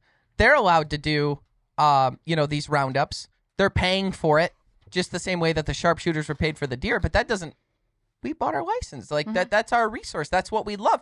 We go to Ducks Unlimited dinners. That's where I met you the first time. And I spoke there and you heard what I said. Yeah. I care about conservation. I care about these things. So it just feels like it's like, well, we're the ones kind of paying for everything. But then when these groups pay a little bit more because they've got a problem that's bothering them, they just get a clean sweep free pass to once their permit is approved and everything like that. They've got to go through the process, as I understand. But then they get to just do what they want. And it's hard for me to comprehend that. Whereas even if, like, let's say a golf course offered us to come out and hunt geese and take them out, I would still be under the ordinance of my hunting license. I can only take 5. I'd have to get a good group of guys going, might get the barbecue, whatever it might be. But I would still be under those ordinances. So the hunters that pay for their licenses and their federal duck stamp are the ones that are like fighting with one arm behind our back.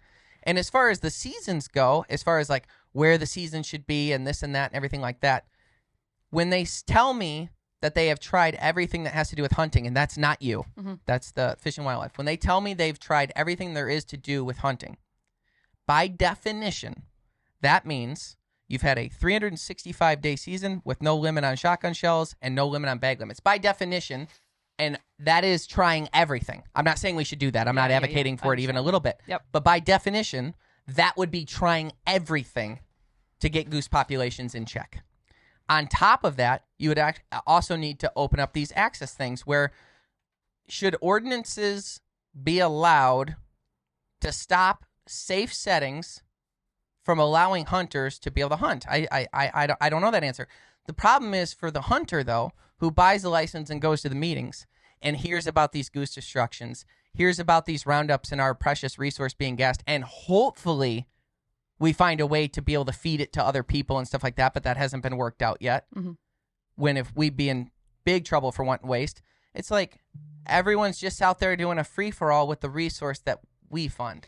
Yeah, and I won't be able to obviously address every one of those, but a couple. Like, It's a bit of a rant. I apologize. no, it's okay. It's okay because they're all. That's what they're valid saying, though. feelings. 95% of the and comments. like I said, for me, what really helps is like not thinking about it like as hunting, right? Like we're talking about a nuisance, and it's kind of similar to like when we have crop damage permits for deer, and I don't want to like segue us back to deer, but it's a good example. We live with deer today. It's so fun. Gosh, I would have never thought we'd end up there. No, it always ends up back at deer. It's true. Michigan DNR. Gosh. I feel bad. So, when we issue crop damage permits, for example, for deer, you don't have to have hunter safety or be a hunter to be on a shooter list for that. So a landowner chooses who's going to be on their list, right? And it's because it's not hunting. Like a lot of farmers are not hunters, surprisingly. I mean, like many are. You're but a lot completely right. And thank God for that. That's how I get my permission. Right. Yeah. So they're not, and so they need to find other people that can come do this for them. They don't have time, and so they need to be able to make that list. And so it is not hunting. And I correct people on that a lot. And they're like, well, I'm going to go hunt some deer. And I'm like, nope, you're shooting.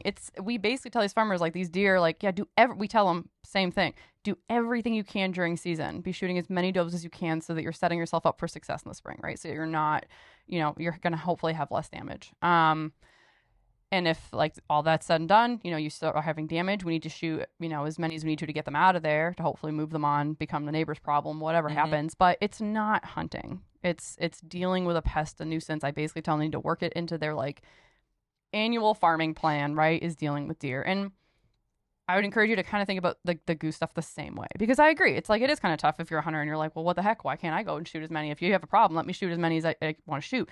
But we're not talking about hunting anymore, right? And let me just finish this one thought, otherwise I'll totally lose. And I would say too, even if like in a world like you kind of went all out and said 365, as many shells as possible, whatever. But even let's just say, the populations and the current models told us that we could accommodate a more liberal framework, from Fish and Wildlife Service, and we could.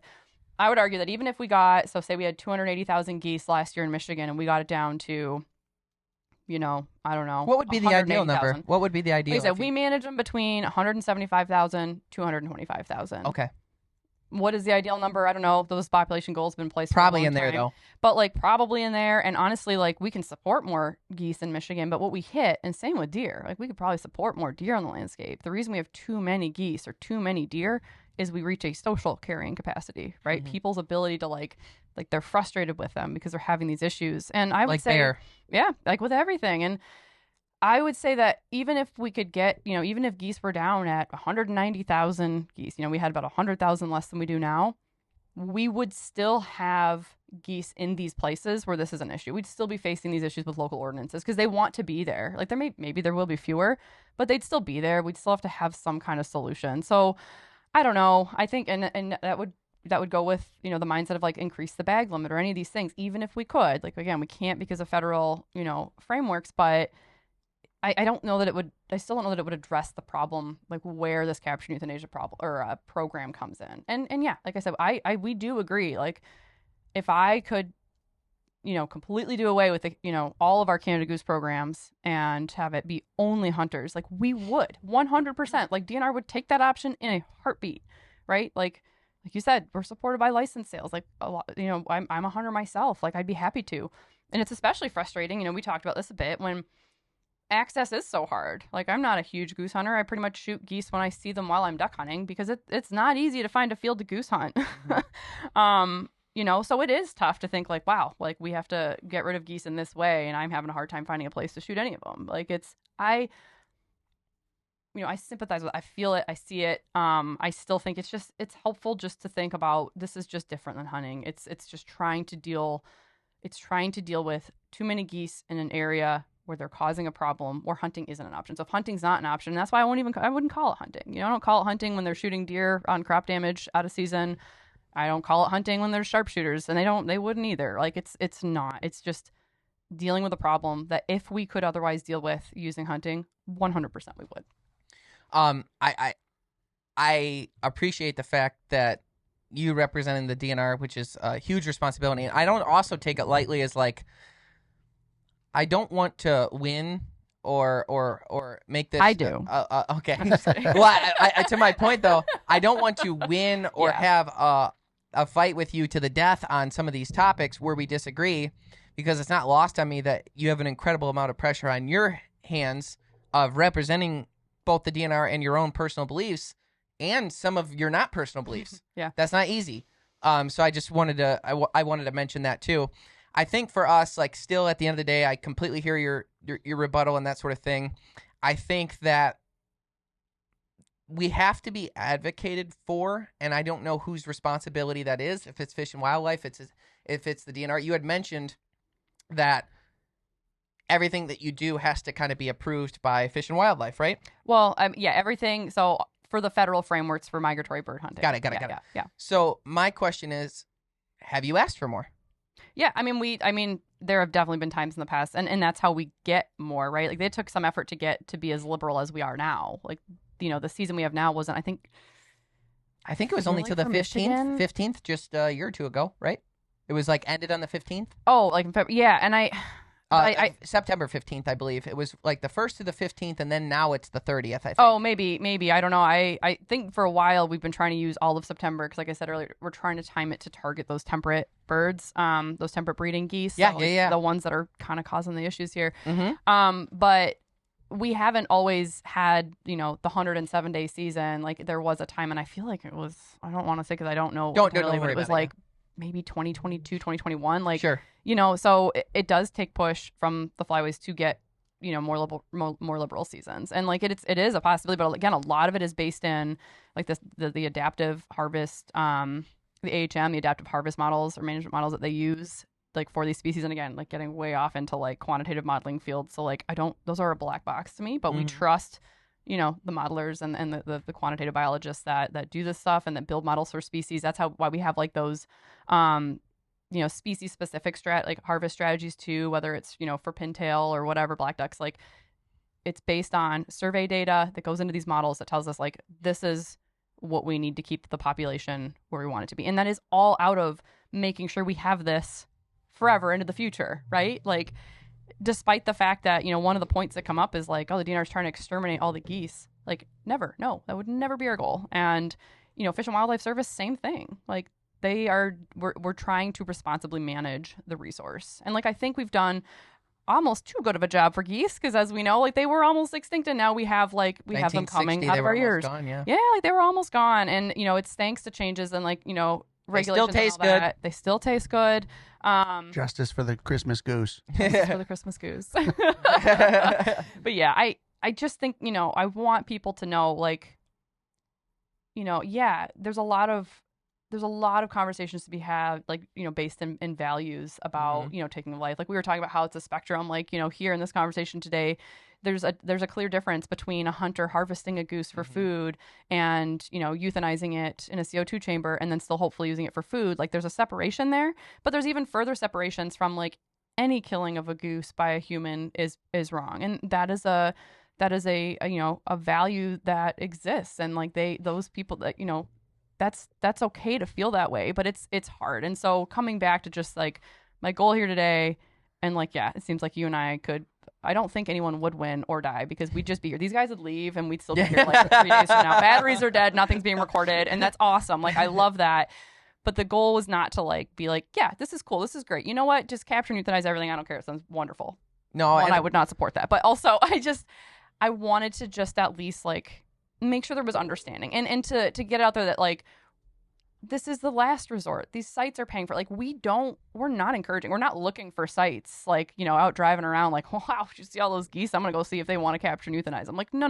It's not it at all. They're coming to us and we are doing what we can to try to help solve that problem. And from a hunter's perspective, I get it. Like, you kind of mentioned like funding, and we could have a whole podcast on just like funding and like our antiquated model. Like, historically, yeah, it was all about, you know, hunting and trapping, and, you know, that's still what our funding model is based off of. But there is still this need to also, you know, accommodate and help all of these, like, you know, anyone that's a non-consumptive recreationalist, you know, even on our game areas, like providing opportunities other than hunting. And there's a lot of conversations about like, well, it's all paid for by hunters, like $100, so they should be priority. But at the end of the day, all of this is managed in public trust, right? Like, it's everybody is equal. Everybody has a say, and we do our absolute best to try to hear all those voices. I know there are a lot of people that end up feeling like they're not heard, sometimes our hunters included. We do take a lot of pride in our Citizen Waterfowl Advisory Committee, and in the representatives there that work with constituents and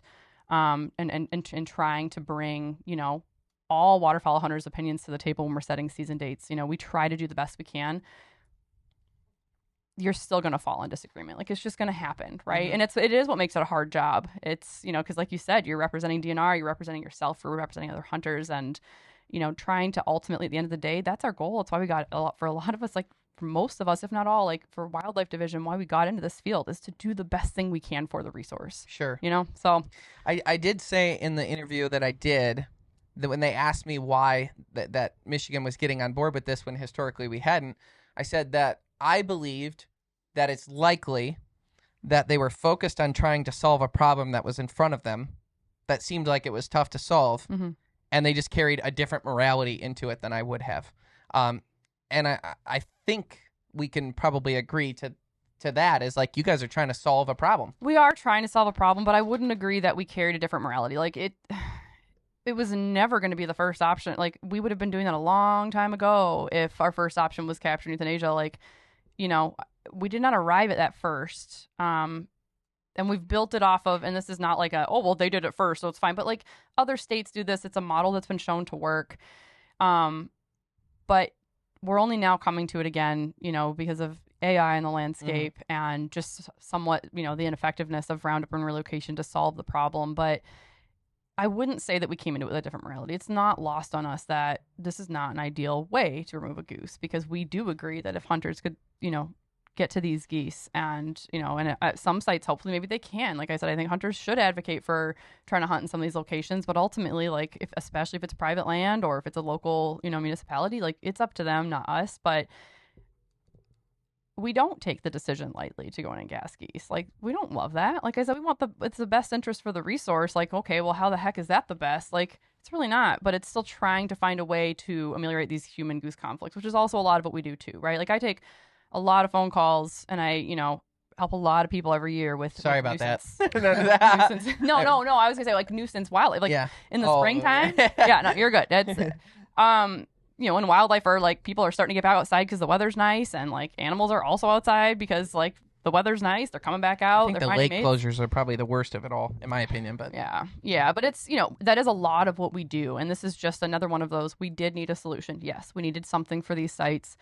But I would not say that we took it, like, we're not taking the decision lightly. We're not just brushing it off. It's not like we're like, yeah, whatever, who cares if we're killing geese. That's why we're making them pay for it, or they have to pay for it. It's why, there are criteria that have to be met, like 100+ geese. And because otherwise, if we did throw morality out the window, it would just be, whatever site wants to do it, who cares? We'll come in and do it for free. Like, that's not the case at all. Yeah. You're right. We were trying to solve a problem. I just the 95% of people that comment on my page would have never arrived at that. You know what I'm saying? So that's where the difference. Well, I think is. And I think it's because they're not the ones having those phone calls with people and running down that like absolute laundry list of things that we're trying.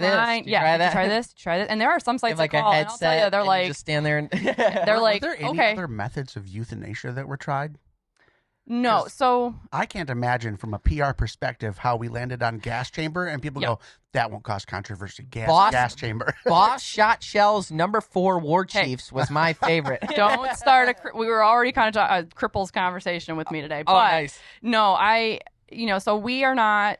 I mean, I'm not a veterinarian, but we are relying on the American Veterinary Medical Association. They have like an entire like book or PDF these days, I guess, of euthanasia guidelines. Okay. So we are using a method approved by their guidelines. They update that like every 10 years.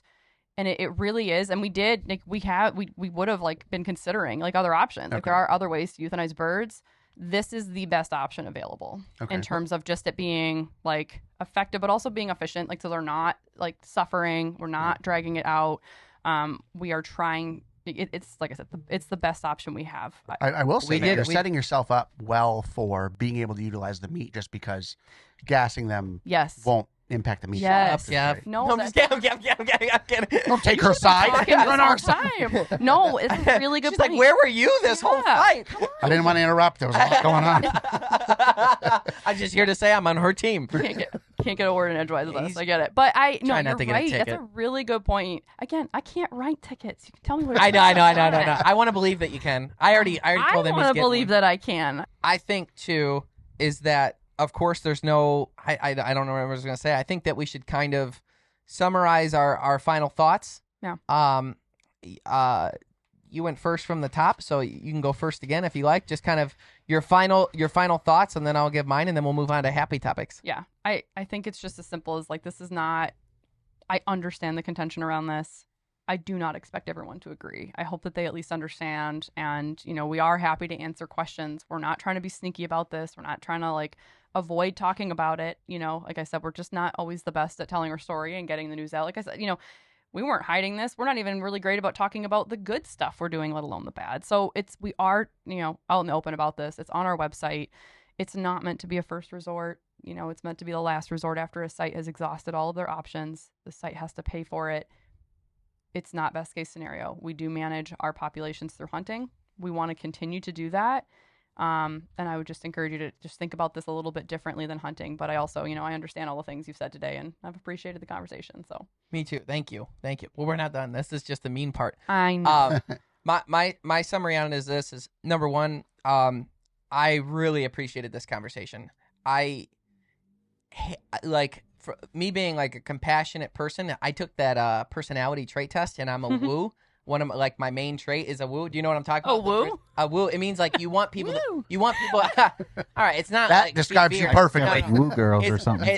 I want the people around me to feel good. That's like one of my main qualities. Okay. So what I didn't like about this was I knew there was like no possible way that both of us could be feeling good all the time during a conversation where we disagree. But I appreciate you as a person. A, John Darlin speaks highly of you, so that counts a lot in my book. B, the work you're doing.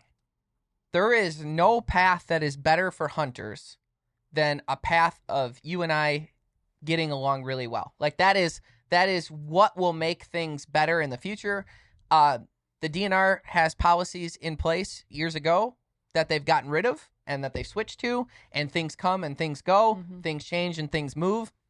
I think it's important that hunters' voices are heard, but I also think that being super contentious or rude or disrespectful is not the path, but instead the path is us coming on common ground and coming to, if not agreement, at least we both understand the intricacies of what both of us think.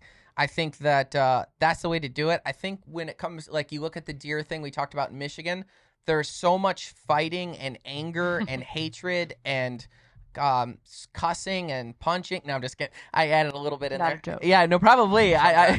So there's so much to it. And what I love about that is that hunters are very passionate, and that's very good too. But what I want, and in the perfect world, is that I can go to work every day to try and sell more hunting and fishing licenses to benefit you guys so that I know conservation work is heard, but the hunters' voices are heard as well. And I look at that a bit like my responsibility. If I'm going to tell everyone to go buy a hunting license, then it's also my responsibility to hold people's feet to the fire and accountable, but in a respectful way. And I think we nailed that.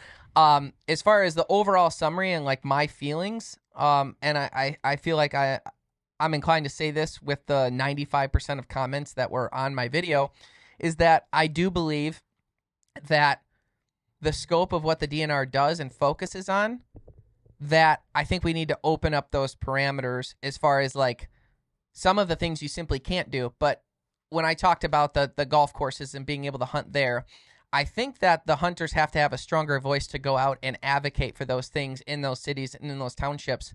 And I do think that the same way that the DNR has to deal with people with problem geese, they should have should deal with problem hunters who are trying to solve these problems, which would double your phone calls, but God bless you for that. So I think that we need to find a way and a solution to make hunting more accessible in more areas. And I'm not saying the DNR doesn't do that now. I'm not saying that it should just be them, but I'm saying that as hunters, that has to be goal number one. Because there's another thing that's happening right now that people don't talk about. And it's the fact that, yes, I want to sell more hunting and fishing licenses to more people. But there is a counter argument that certain hunting areas are getting overcrowded because there's limited hunting area, and I'm here trying to advocate for more people to hunt and fish. And I will tell you something else. No longer are the days of the guy that buys just the deer license and goes up for a weekend. Nowadays, it's the duck hunter that goes every weekend, and we have 150 parties at Harson's Island. When I grew up, we only had like 40 or 60. So people are more involved when they are hunting now, which is creating this. So I think the biggest issue facing hunters right now is access to lands, which is not necessarily DNR's fault, not necessarily Fish and Wildlife, not necessarily anything. But we need to come together to solve that problem, because I think it trickles down like everything from the deer to this geese story. If we had access to new and different lands, a lot of this, it would, at least some of the problem would be solved. So I think that that's the number one problem for hunters right now. Number two, it is always going to be on my heart that when I see these shows, like these different TV shows where they're like arresting the guy who put out some bait, meanwhile, regardless of the legality and stuff, that they're sharpshooters out shooting deer over corn, when this old man is going to have his deer seized and stuff, and he was just trying to feed his family, and it's looked at like he's like a criminal, that stuff really bothers me. When I see geese go into a gas chamber regardless, like that has to be a horrible view. I mean, it's got to be not fun. Like for the people doing it too, by the way. Yes. Like that's got to be horrendous. And to gas them, and my guess is that when they're setting this up, I think all of a sudden, I'm hoping and praying that people will come and be like, whoa, we'll figure something else out. Let's figure something else out. But regardless, when a hunter can't have more than 3 shells in his gun, a hunter can't have any one bird over his bag limit, and the hunter is always held accountable. But then these situations can happen, and that comes from the Fish and Wildlife that said it was okay. I have a problem with that. I also think that hunters need to come together to advocate to the Department of Natural Resources and say, look, if we're going to be doing these programs and these things, let's work together to get more hunting access. But also, let's look at these bag limits. Let's put something together and push the Fish and Wildlife to give us, when we look at places like New York and stuff, it is possible for these things to be changed. That's why we have a longer season now. That's why we have bigger bag limits now. That's why we have these things. I don't think we've quite solved the problem sitting at 280,000 geese. So I think that more could be done there. And for my own sense, like the idea, and I would ask this of you personally, and you can respond to this too. Obviously, you can say whatever you want, but I would put it on your heart to, and this is coming from a morality thing, this is coming from a God thing, and I believe in God, and I believe that when we get to heaven, and I know that especially scientists don't want to hear this, but when we get to heaven, we have to count for what we do. And I do believe that the people involved on every level, that gas chamber geese, if that goose isn't consumed by individuals, and that is wanton waste of the biggest, highest regard, I do believe that will be something you'll have to answer for when you get to the pearly gates. I believe that is criminal. I believe it's morally unsound. So I would hope and pray that the Department of Natural Resources will find a way to make sure that meat is utilized and not wasted. And I'm telling you what. That's the goal. Yeah. It's been the goal the whole time. Well, not only should it be the goal, I think it would be unacceptable to do a gas chambering until it's in place. I just that's my opinion. Yeah, that's okay. That's my summary of opinion is that meat simply can't go to waste. So hunters, that's what I call for all of us to come together, but not as enemies of the Department of Natural Resources, but to come together as one to try and solve these problems. Because I don't want to see precious resources given us by God to be wasted, and I just can't. I can't see how that is ever going to be okay. And I think the reason why we don't get as much pushback on those deer culls and stuff that take place, hunters aren't like sounding the alarm on it that bad, is because I think the deer's used and people know that. Yeah. And I think that you're working on that. That's on your heart. We're in agreement in it. I would just hope and pray that there's not a single goose wasted. And that goes for you hunters in the field too. And by the way, it's also wasting if you take a goose, harvest it, vacuum seal it, put it in the freezer for 3 years, and then throw it away because it got freezer burnt. That's wanton waste too. Or don't take the legs. The legs are good. Eat them. The legs are also good. So that'd be kind of a summary of that. Is there anything that you want to make sure you hit on before we move on to fun topics? No, I mean I agree with the whole access thing. Like as a hunter myself, like I said, I have it's tough, and I think we'll talk about that a bit when maybe if we talk about the managed areas still. But I think it was a good summary. Okay. All right. let's move on to stuff that hopefully we can agree on. I'm sure we will. Wood duck. Challenge. I got some questions for you. Okay. Wood duck boxes. Are they actually helpful? Do you have any specific advice on them? Can you put them on state land? Okay. Talk to me about wood duck boxes, because he makes them, but that's because he has no friends. He's got nothing else to do. Now we're gonna act like a normal podcast. So that he makes wood duck boxes. There's also things called hen houses that can be used by different species. Can you kind of break those down? Your thoughts on them? Are they helpful? Are they not? So whether we're talking wood duck boxes or hen houses, it really, whether or not they're helpful, comes down to availability on the landscape. So, if a wood duck has everything it needs in terms of, food, shelter, etc., but has no cavity to nest in, like that would be the limiting factor for a population. It's really hard to know or to get at availability. I will say that generally we see lower use in like the northern states of Mississippi Flyway for wood duck boxes because nest cavities are generally not limiting. Okay. So that's not to say that they're not helpful or that they're not worth it. It's just it might not be something that like the population like really, really needs. It could help maybe at a local level if you've been seeing declines. And again, like if like there's not a lot of cavities available to them. Yeah, it could absolutely When you helpful. say cavities, you're talking holes in trees. Yeah. So like naturally occurring cavities, like that's where wood duck boxes were so successful, is that we were seeing declines in wood ducks and it was directly linked to like lack of natural cavities from logging and other things. So it was a really easy way to give them that thing they were limiting to help the population bounce back.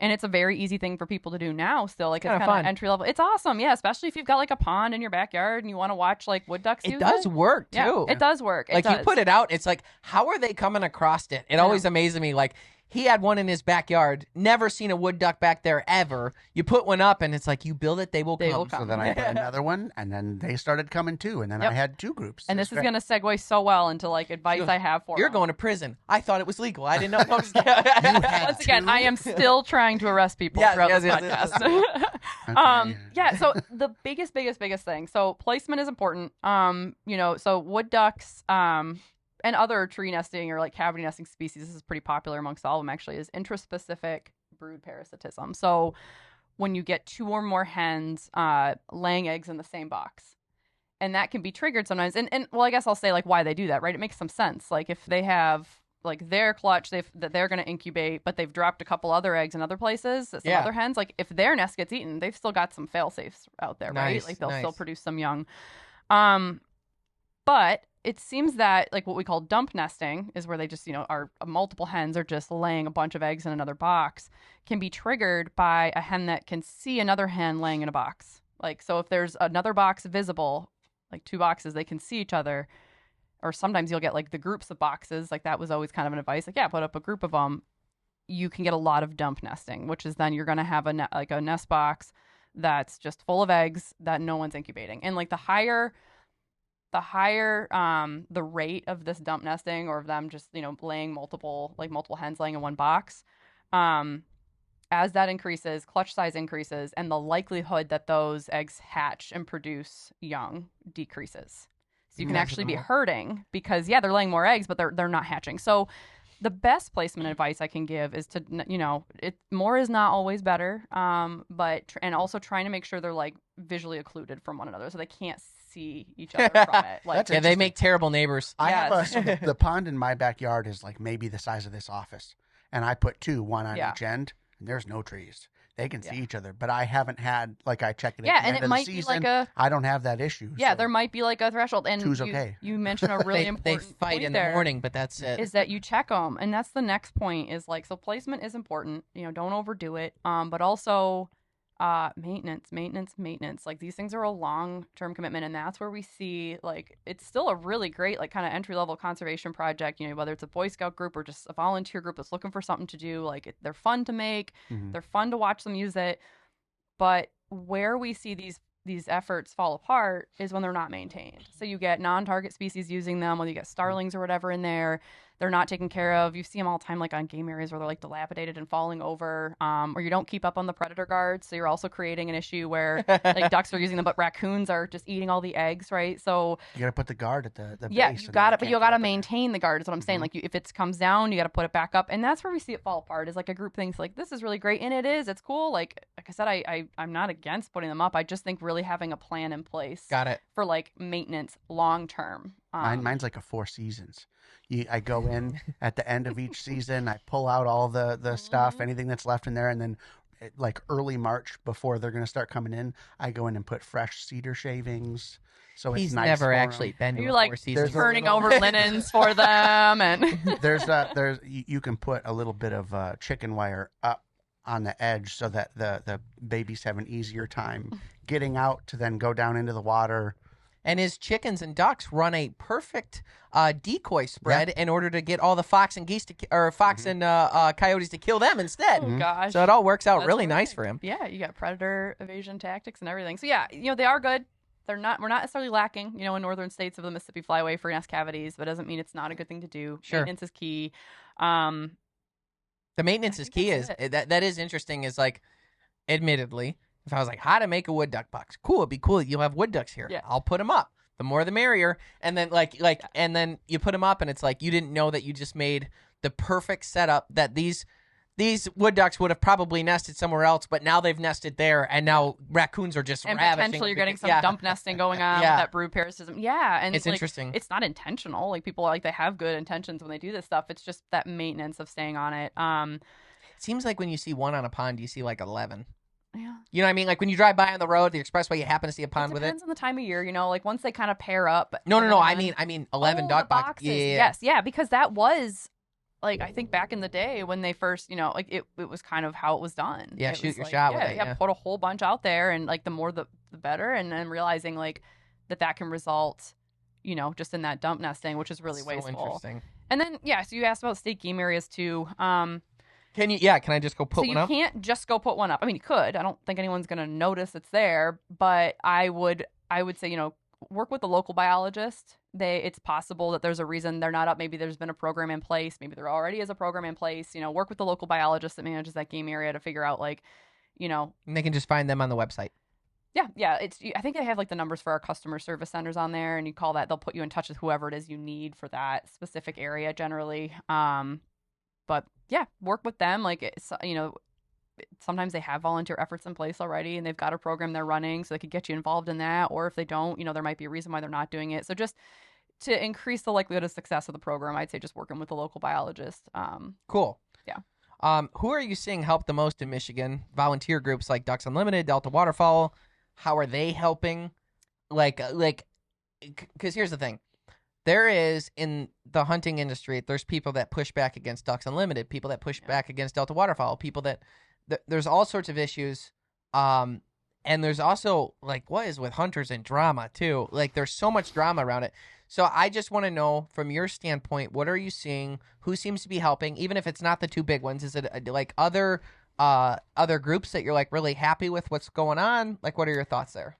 Yeah. So my first thought, when I saw this question is that, I mean, just the way you phrase it, like who's doing the most. And it's really hard to say, like, I guess there's what any stands one- out, Yeah, maybe yeah, not yeah. most. No, yeah. And I like who does the most, like I'm sure you could figure out like who's restoring the most acres or spending the most, whatever it is. But at the end of the day, like for every acre we restore or acquire or protect, a lot of times it's a partnership behind the scenes. It's a collaboration. So we at DNR, for example, we work closely with Ducks Unlimited on a lot of projects, especially like land acquisitions. They can generally move faster than we can as a government agency. So if there's like land that comes up that's at threat of fast sale, like that's where Ducks Unlimited can come in because they can just move faster on that. And, we partner with them on NACA grants or North American Waterfowl Conservation Act grants. So, they'll receive the grant. They've got grant writers on staff, grant coordinators, so they can do a lot of that legwork where we might have been lacking the capacity to get the grant to buy land that they can then donate to us for management. So we work really closely with on things like that with DU, but we also partner with others, Fish and Wildlife Service, a lot of land conservancies as well. And what it really comes down to is just trying to harness the expertise of each partner, right? Like that's what we're all trying to do. We're all trying to figure out like, okay, like I said, if you guys have, grant writers, like that is a lot of legwork, like, getting a grant together to get funding. DNR, like, Wildlife Division, we can come up with match for different situations or like, at the end of the day, it's some of that land is coming to us to help, just manage it and keep it available for public access. So it's a lot of groups, all kind of working together. Okay. Yeah. Okay. That's beautiful. And that's kind of what I would hope to hear. Yeah. it seems like the national duck numbers are lowering. I'm seeing a lot of posts on social media just in the last week or two. Yeah. And it seems like everyone's freaking out saying that the numbers are really low. Why is this? Is it true? Yeah, I'd say, oh, go ahead. No, that's I was going to say, like, the recent alarm might be just the 2025 State of the Birds just recently came out. And I don't know if you guys are familiar, but in 2019, there was that study that came out that showed that net loss of 3 billion birds across North America in the past 50 years. We're still seeing that. That's kind of what that State of the Birds said. And, talking specifically about waterfowl, they were kind of a bright spot on it. Like, we were seeing declines, especially like eastern forest birds, grassland birds. Like, we were seeing these like really serious declines amongst a lot of groups. But waterfowl, like, we'd been seeing strong increases since 1970. And a lot of that, comes back to these conservation programs. I mentioned the, NACA, the North American Waterfowl Conservation Act, the Conservation Reserve Program, getting grassland acres on the ground, the duck stamp, bringing money out. Like, the majority of the money spent on duck stamps goes right back into wetland restoration and acquisition. So there were all these really great programs, and still are, that were keeping ducks. Like, while all other groups were starkly declining, ducks were doing pretty good. Right. We are still starting to see somewhat weakened protections. We're seeing, we're enrolling fewer acres into Conservation Reserve Program than are falling out of it. So we're seeing declines in acres enrolled there, which means, land that's rolling back into farmland or, that isn't going to be grassland for breeding habitat anymore. So it is real.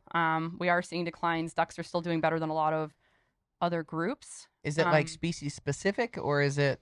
Yeah, I'd say so.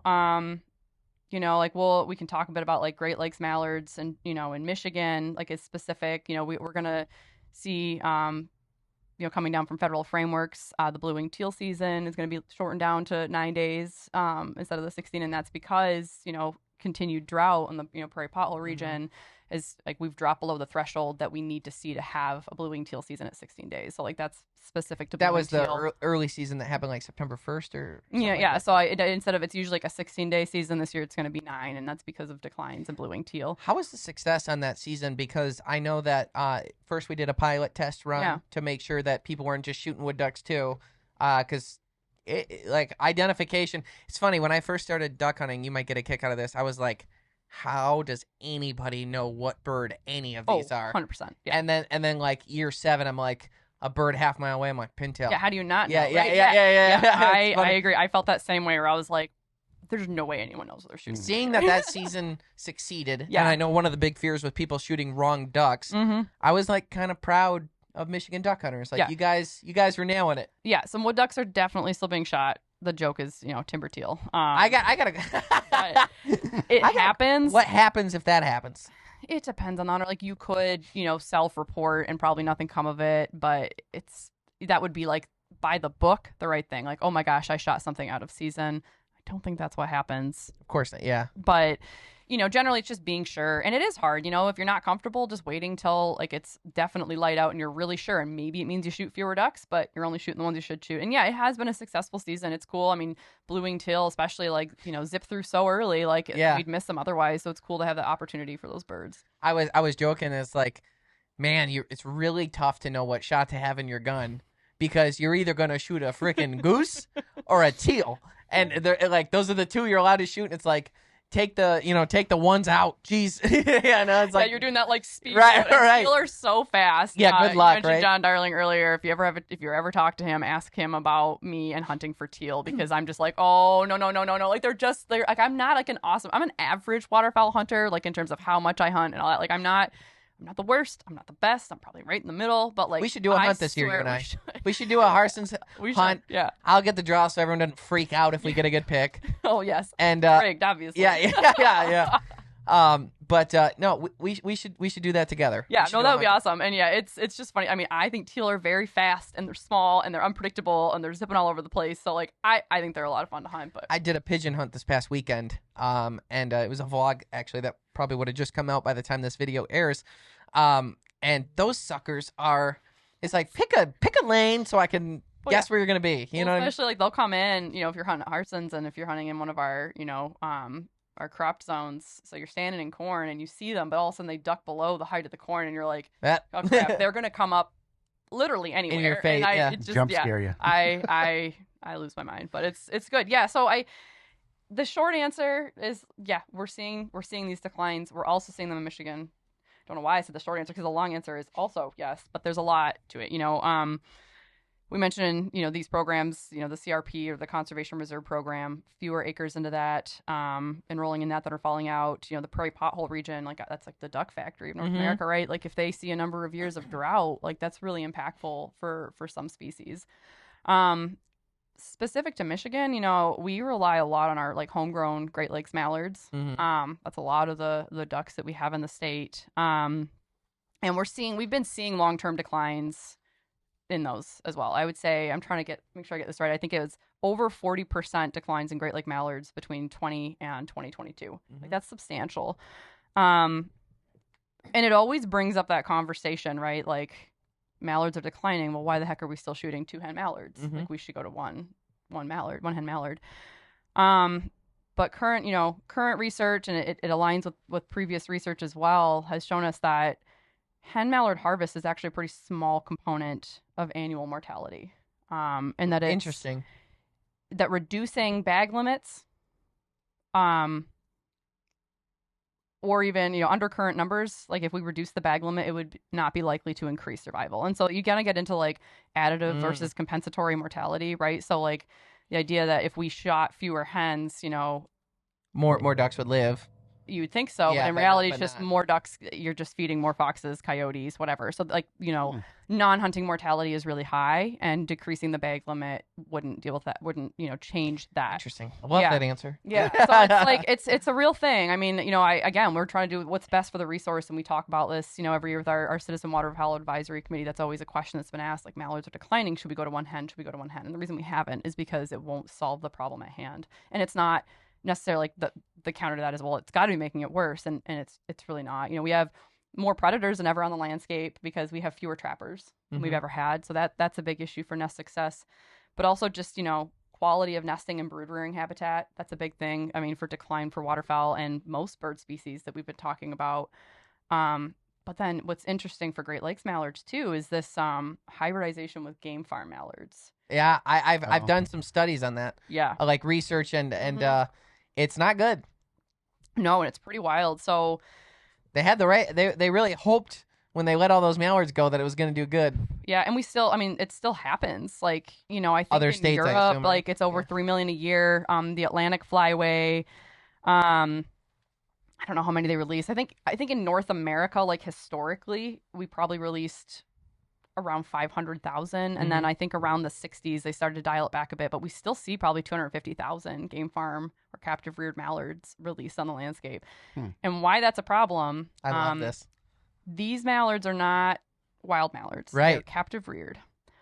So there are differences in them, but they can't breed. Privileged. Yeah, so privileged. Stop, cushy life. Talk about the 4 seasons, goodness. But they can hybridize with our wild mallards, and they are. Yeah. So then, when you get that, that hybridization and that gene flow, you end up with these individuals that now are, they have shorter, fatter bills. Like we see these physiological differences. They actually have like 50% reduced feeding efficiency. Yeah. They eat more like a chicken than a duck. Good luck migrating under those trees. Yeah, and they also, like the hens, act more like domestic birds when they're nesting. So they don't really put in a whole bunch of effort to one nest. They kind of just dump them all over the place. Larger clutch sizes, extended breeding season. So it's really hurting production. So when we start getting those hybrids and they're not putting that energy into that nesting, like we're thinking that's also a big part, and research is suggesting that could also be a big part of this decline we're seeing in Great Lakes mallards. So interesting. One of the things I read too was for migration too. So that they're interbreeding with a wild mallard and a farm raised mallard mate. Their babies then pick up characteristics from both. And some of those characteristics make them weaker. That would be like the Kyle, my dumbed down version. Reduced fitness. Yeah, reduced fitness. So, and because of that, their feeding efficiency is bad. Their nesting is dumb. And the way they do things just isn't as efficient. And a lot of them can't make the migration the same way as well. I guess there's something with that. Like they just don't have the physical fitness to do it. So, or some of them just don't migrate. Yeah. They just hang out in these like urban areas where there's open water and stuff. And that's too. And like in the mind at the time is like the groups that I understand that let them go on purpose was like hoping to like spur up the population for hunting opportunities. Yeah. It's like the intention was pure, but the result was anything but. Yeah, and that's really what we're learning. And it's kind of thought that like for the Atlantic flyway, they've kind of passed the tipping point where they may never recover to a fully wild mallard population ever again, and that we still in the Mississippi That's flyway, what I read. Yeah, have a chance that if we could stop it all right now. It's just these things are always so much easier said than it's done. like every disaster movie ever. If we just Gosh. get in front of the virus. I want to make a point on something that has nothing to do with any notes that we had talked about before, but I wanted to make this note. There's another issue that I am really upset about. Colton, Get ready. Colton, the kid that no. You'll agree so much we might hug. Colton, my buddy that I duck hunt with, excellent waterfowler. The kid's an amazing turkey hunter too. He is the future of hunting and conservation. He does a lot of work too at Shiawassee. You've probably met him a handful of times, but just a great kid. Anyhow, he told me that he called the Department of Natural Resources on it, and they came out and investigated it. And I'm telling all you duck hunters now, I'm coming for you, and I'm going to tell every single I'm going to tattle. I'm going to go crazy because I can't tell you how many birds I found dead in Saginaw Bay. Mm-hmm. And let me tell you, it wasn't shot cripples that people couldn't recover because I was finding piles of birds. I was finding all different species. I was finding mallards that were wasted. I was seeing, when I tell you, I went for a walk and I took a little video of it and it's sickening. I'm walking and it's hard to walk in these swamps, like Saginaw Bay. So it's like you got the big bay and there's a lot of like grasses and stuff like that. And you kind of tuck your boat in there and then put out your decoys, blah, blah, blah. So I go walking around in the back areas, which is tough because it's swampy and this and that. I found in maybe a 400-yard walk, and maybe it's because currents were right there, maybe whatever, but it didn't look that way because I found piles and obvious like shotgun shells next to birds. I probably found 40 to 50 ducks inside of 500 yards. When was this during season? Obviously? This past season, yeah. It was during hunting season. And Colton, I said, hey, man, because I happened to see him out there by happenstance, same area, and I was like, dude, I went for a walk. He's like, it's always like this back here. He's like, I called the DNR on it. Something's got to be done about that. But if you see a hunter and they're not collecting their birds or they're leaving them or you're hunting with a person that isn't taking their game with them, or A, don't hunt with them anymore, and B, correct the behavior or call people that can. Because this has got to be stopped. Yeah, and if I call out people that can, I don't mean the rock and a beat down. I mean the Department of Natural Resources, because it's just report right. it. Call the report all poaching line because it's tough. And I thought about bringing that up, but I didn't want it to be accusatory or anything because I know it's not. I'll do it. It's not the majority of our waterfowl hunters. No, it's right? not. It's not. That's why I want to make sure that like we know that. But when we were talking about like, captured euthanasia and just like it's like some of our like the immorality, like that those thoughts were coming to mind that like. Oh, I could see why you could make that argument if I'm speaking on behalf of the hunters. Yeah, and I didn't want, like, again, it's not accusatory, but it is a thing that happens. Like, it's real, and I don't know where we lost sight of, like, hunting and harvesting for and food. For food and as a part of like the culture and tradition in Michigan, and it became more about just shooting. I don't know, and I promise you with every fiber of my being, because I know obviously we've had some contentious topics and stuff like this, but if you watch our show, if you watch our podcast, that is what I care about, is teaching people to hunt it for food because it's clean, organic, beautiful meat given by God. And I do believe that selling hunting licenses to help the conservation of that, to keep that in the future. Yep. But I also look at it like this. In any group of people, 10% of them are a-holes. You know what I'm saying? Like any group of people. Like, you get probably a pretty low estimation. I have faith in humanity. So there are those a-holes, of course, in the hunting community. And I think that hunters, you need to sound the alarm on that. I mean, if you see it, attack it so they're terrified to ever do it again. Verbally. Yes. Yeah, I'm not inciting violence. You're not condoning. By attack it, I mean say, hey, man, that's not, shame them. Yeah. Or at least like take action. Don't do nothing. Because we rely so much on our hunter. Like we only have so many officers in the field, right? Right. Like, and they can only be in so many places at once. They rely on other hunters. And like, yeah, it is really hard because if you call, after something's happened, it can be very hard for them to, prove if they didn't see it. But like, you should still just always report it. Like that's the best thing you can do as a hunter. Like it's our responsibility as hunters in the 100%. To report things if we see others, breaking those rules. It's absolutely sickening. Another topic I wanted to hit, I shot my very first duck at Harson's Island, which you and I are going to hunt this year. We're all going to put in for opening day too, so you might get the call of a lifetime as a guest. But beyond that, Wetland Wonders and that program have so much of my heart I can't begin to explain to you. Yeah.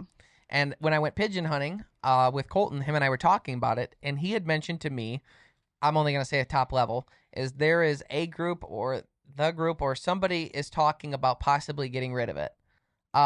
No. Okay. So can you talk to me about Wetland Wonders? Is there any fear of that? Can I put that to rest? Because people are saying it. No, you can put that to rest. I feel like that's probably been a conversation or rumor that's been around a long time. There's always this thought. It's ramping up right now because people are talking to me. They're like, talk to her about this. No, yeah, there's nothing coming down the pipe that makes me think there's any risk to our managed waterfowl areas. Wonderful. Because talk about, the number one problem to a duck hunter and hunters in general, as I said, is finding a place to hunt. And Harson's Island gave me an opportunity where a kid with no money, him and I pooled our allowances together when we were kids, and we saved up $200 to buy a piece of crap John boat that said Chillin' the Most on the side of it. Okay? We bought a piece of crap. It did have a Bass Pro sticker on it, so it was on brand. No, that was the second boat. That was the slightly less crappy boat. Yeah. But we had a 12-foot John boat. So it leaked like crazy, so we had to spray out the bottom with Flex Seal, and then we took a rake and did camouflage all over the side of it. We saved up then for, first we used my dad's 1960 motor that got gummed up in the managed waterfall.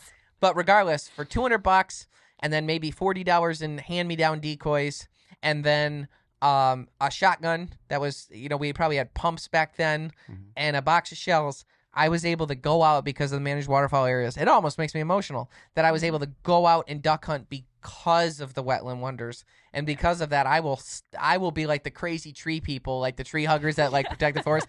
I would be that of the Wetland Wonders. Yeah. And our managed area staff, and again, like remembering like, I'm sitting here, I was invited here today as like the waterfowl specialist or acting specialist, but like I'm, in my regular form, a wildlife biologist, covering Harson's Island.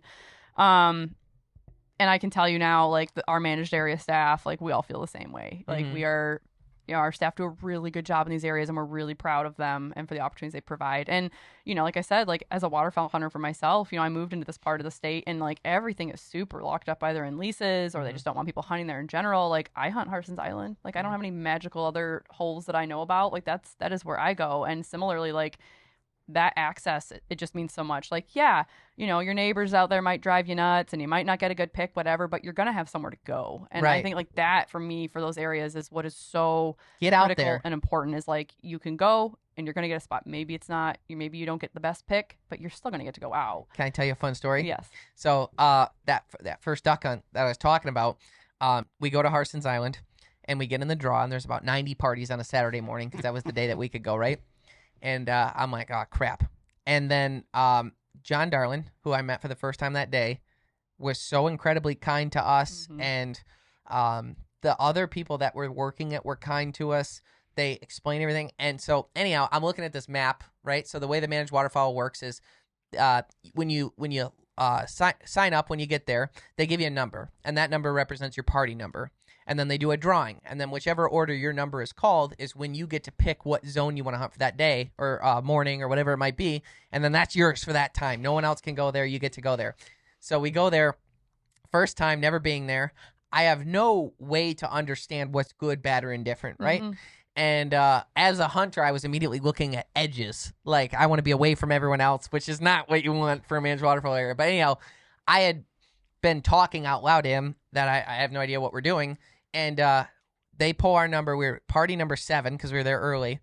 First pick, party number 7. Oh, God. I'm like, well, crap. Now I know even less because I would have been able to kind of see what people were doing. We're going to look so dumb. So, and, like, this is a thing. And I'm like, oh, my gosh, 90 parties there stuffed. And everyone's like, you're so lucky.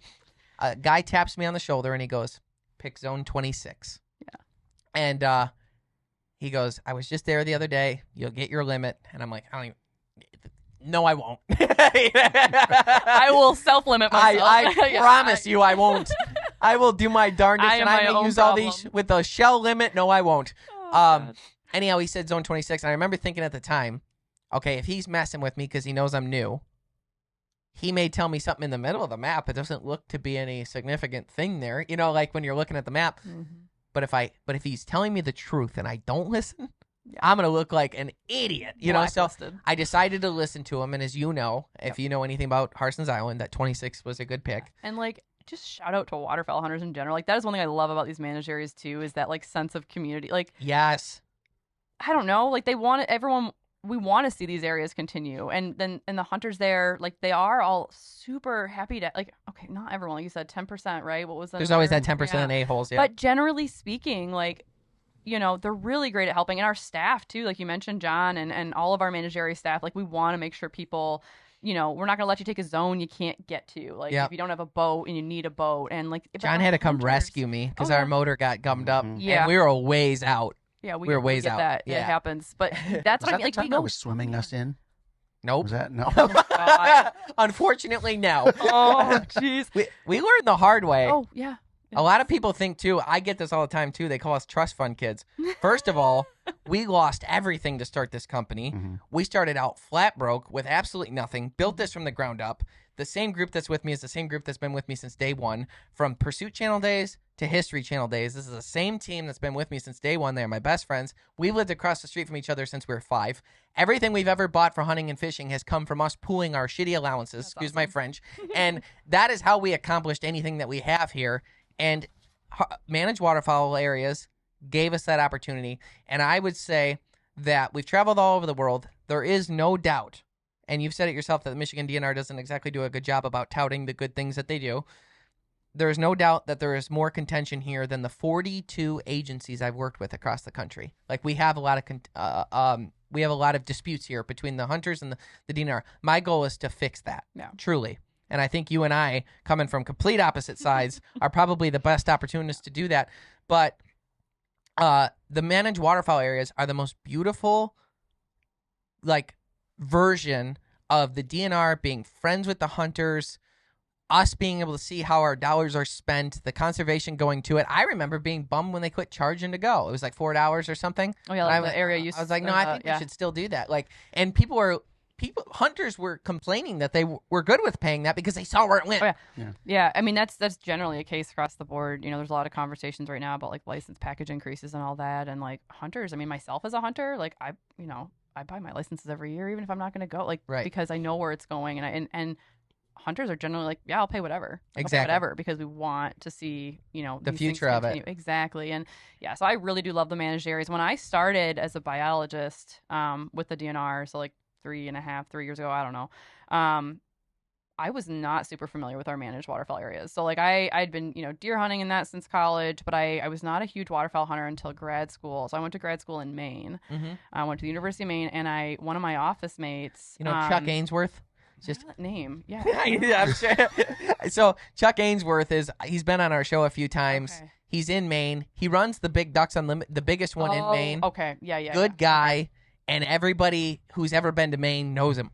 So I know the name. We were in an airport in New Jersey, and we're sitting around talking. We didn't even say Chuck's name. We were just talking about him. And we hear from like 2 rows over, are you guys talking about Chuck Ainsworth? Like, yes, those people. That's awesome. He teaches a hunting and fishing class at the University of Maine, Presque Isle. Yep. Yeah. That's why I know the name. Okay. Yeah. So one of my fellow grad students, you know, took me waterfowl, and he's like, you want to go hunt ducks? Like, yeah, I don't have anyone to go duck hunt with. I was like, whatever. And so that was, you know, where I kind of got into it. And we were kind of hunting like, you know, these big rivers. It was such a different game than, you know, hunting like a wetland. And it was really awesome. But then I was from Michigan originally. Like, I've been in Michigan since I was, you know, 12, 13. So like, yeah, born in Canada, but basically from Michigan at this point. Took off to Maine, had never waterfowl hunted, picked up on it there, came back to Michigan, and I'm going to be working on one of my areas of responsibility is going to be this managed waterfowl area. And I remember showing up to my first draw, and I was just like, what is this? Like, it is wild, but like, you get into it, and like now it's like Everything there's smells like so- coffee it's- and mud. Oh my god, and It's the great. worst coffee. Yeah. Gosh. Hey, John Darlin makes that. No, I'm just kidding. Probably. No, it's awesome, and so much of it, like those in-person draws, Yep. you know, because there's always conversations about going online, going electronic, and there's pros and cons, but like really doing everything we can. Like we take so much pride and we so much appreciate that face-to-face time that we have with those hunters. Like I love it. Like I always like, you know, I'm there for the drop every 3 days a week, and like I wouldn't have it any other way because I Which just one are love you it. at, Harson's? Yeah. Yep. Okay, cool. Yep. So I work the draw at Harson's in the fall, and I love it. I mean, yeah, it is an early start. You bet but it is. it's great. And I think being there to be able to answer questions for people too is so much of what we take pride in offering, right? Like we want folks to have a good time. We want them to want to come back. So they really are. They're awesome, and they provide, you know, a lot of Opportunity. habitat as well. Like Yep. we're trying to start to do a bit better for that. And not to say that we haven't been doing a good job, but we're working on this like 10-year planning effort. And I do wonder if that's where some of that has sparked from, like where people saying they're trying to get rid of it. Like, because anytime you touch anything, right, it's going to go away or fall apart. But this 10-year planning effort, you know, we kind of have these like, you know, weighted fundamental objectives that we're focusing on. And so like just trying to focus a little more effort on like ecosystem function, waterfowl abundance and diversity, and success with waterfowl hunting are still like very much priorities of the areas, but also finding out ways to, you know, try to encourage more users that are there for non-consumptive reasons to come out there too. Like, yeah, these are, you know, purchase and run by hunting license fees and, you know, historically those area use fees, but they're open to anyone to visit, which is also cool. But I realize some people don't know, like, oh, well, I don't know when they can or can't be there, when the refuge is open, when it's closed, you know, because if they're not a hunter, you know, so trying to do a little bit better to making the areas available for other users, but also trying to do more for kind of like the annual life cycle for ducks. You know, we've been talking about declining ducks and issues with breeding. You know, we put a lot of food on the landscape for fall migration. Yeah. But anywhere that we're, you know, planting crops could potentially be barren ground in the spring. So trying to find ways where we can increase what's available on the landscape for spring migration as well. And again, with all that being said, like still very much prioritizing what we know we have a good thing and we want to keep that, but we want to see like, you know, can we have our cake and eat it too? And yeah, I mean, I take a lot of pride in working there, and I'm always just so I don't know, the staff are just amazing too. They want to be there, they love being there, they want to help people. And waterfowl hunters are just like, they're a pretty great group. I mean, like we kind of half joked about like deer hunters fighting in parking lots, but like I mean, like waterfowl hunters, like I generally think we kiss in parking lot. No, wait. Whoa. The fights are probably in Walmart parking lots. I would assume. But no, to your point, I think the wetland wonders are amazing.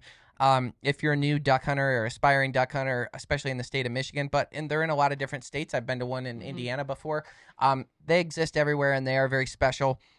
Check those out. I can't thank you enough for today. Yeah. I mean, we made it. We made it. This is by far possibly double our longest podcast.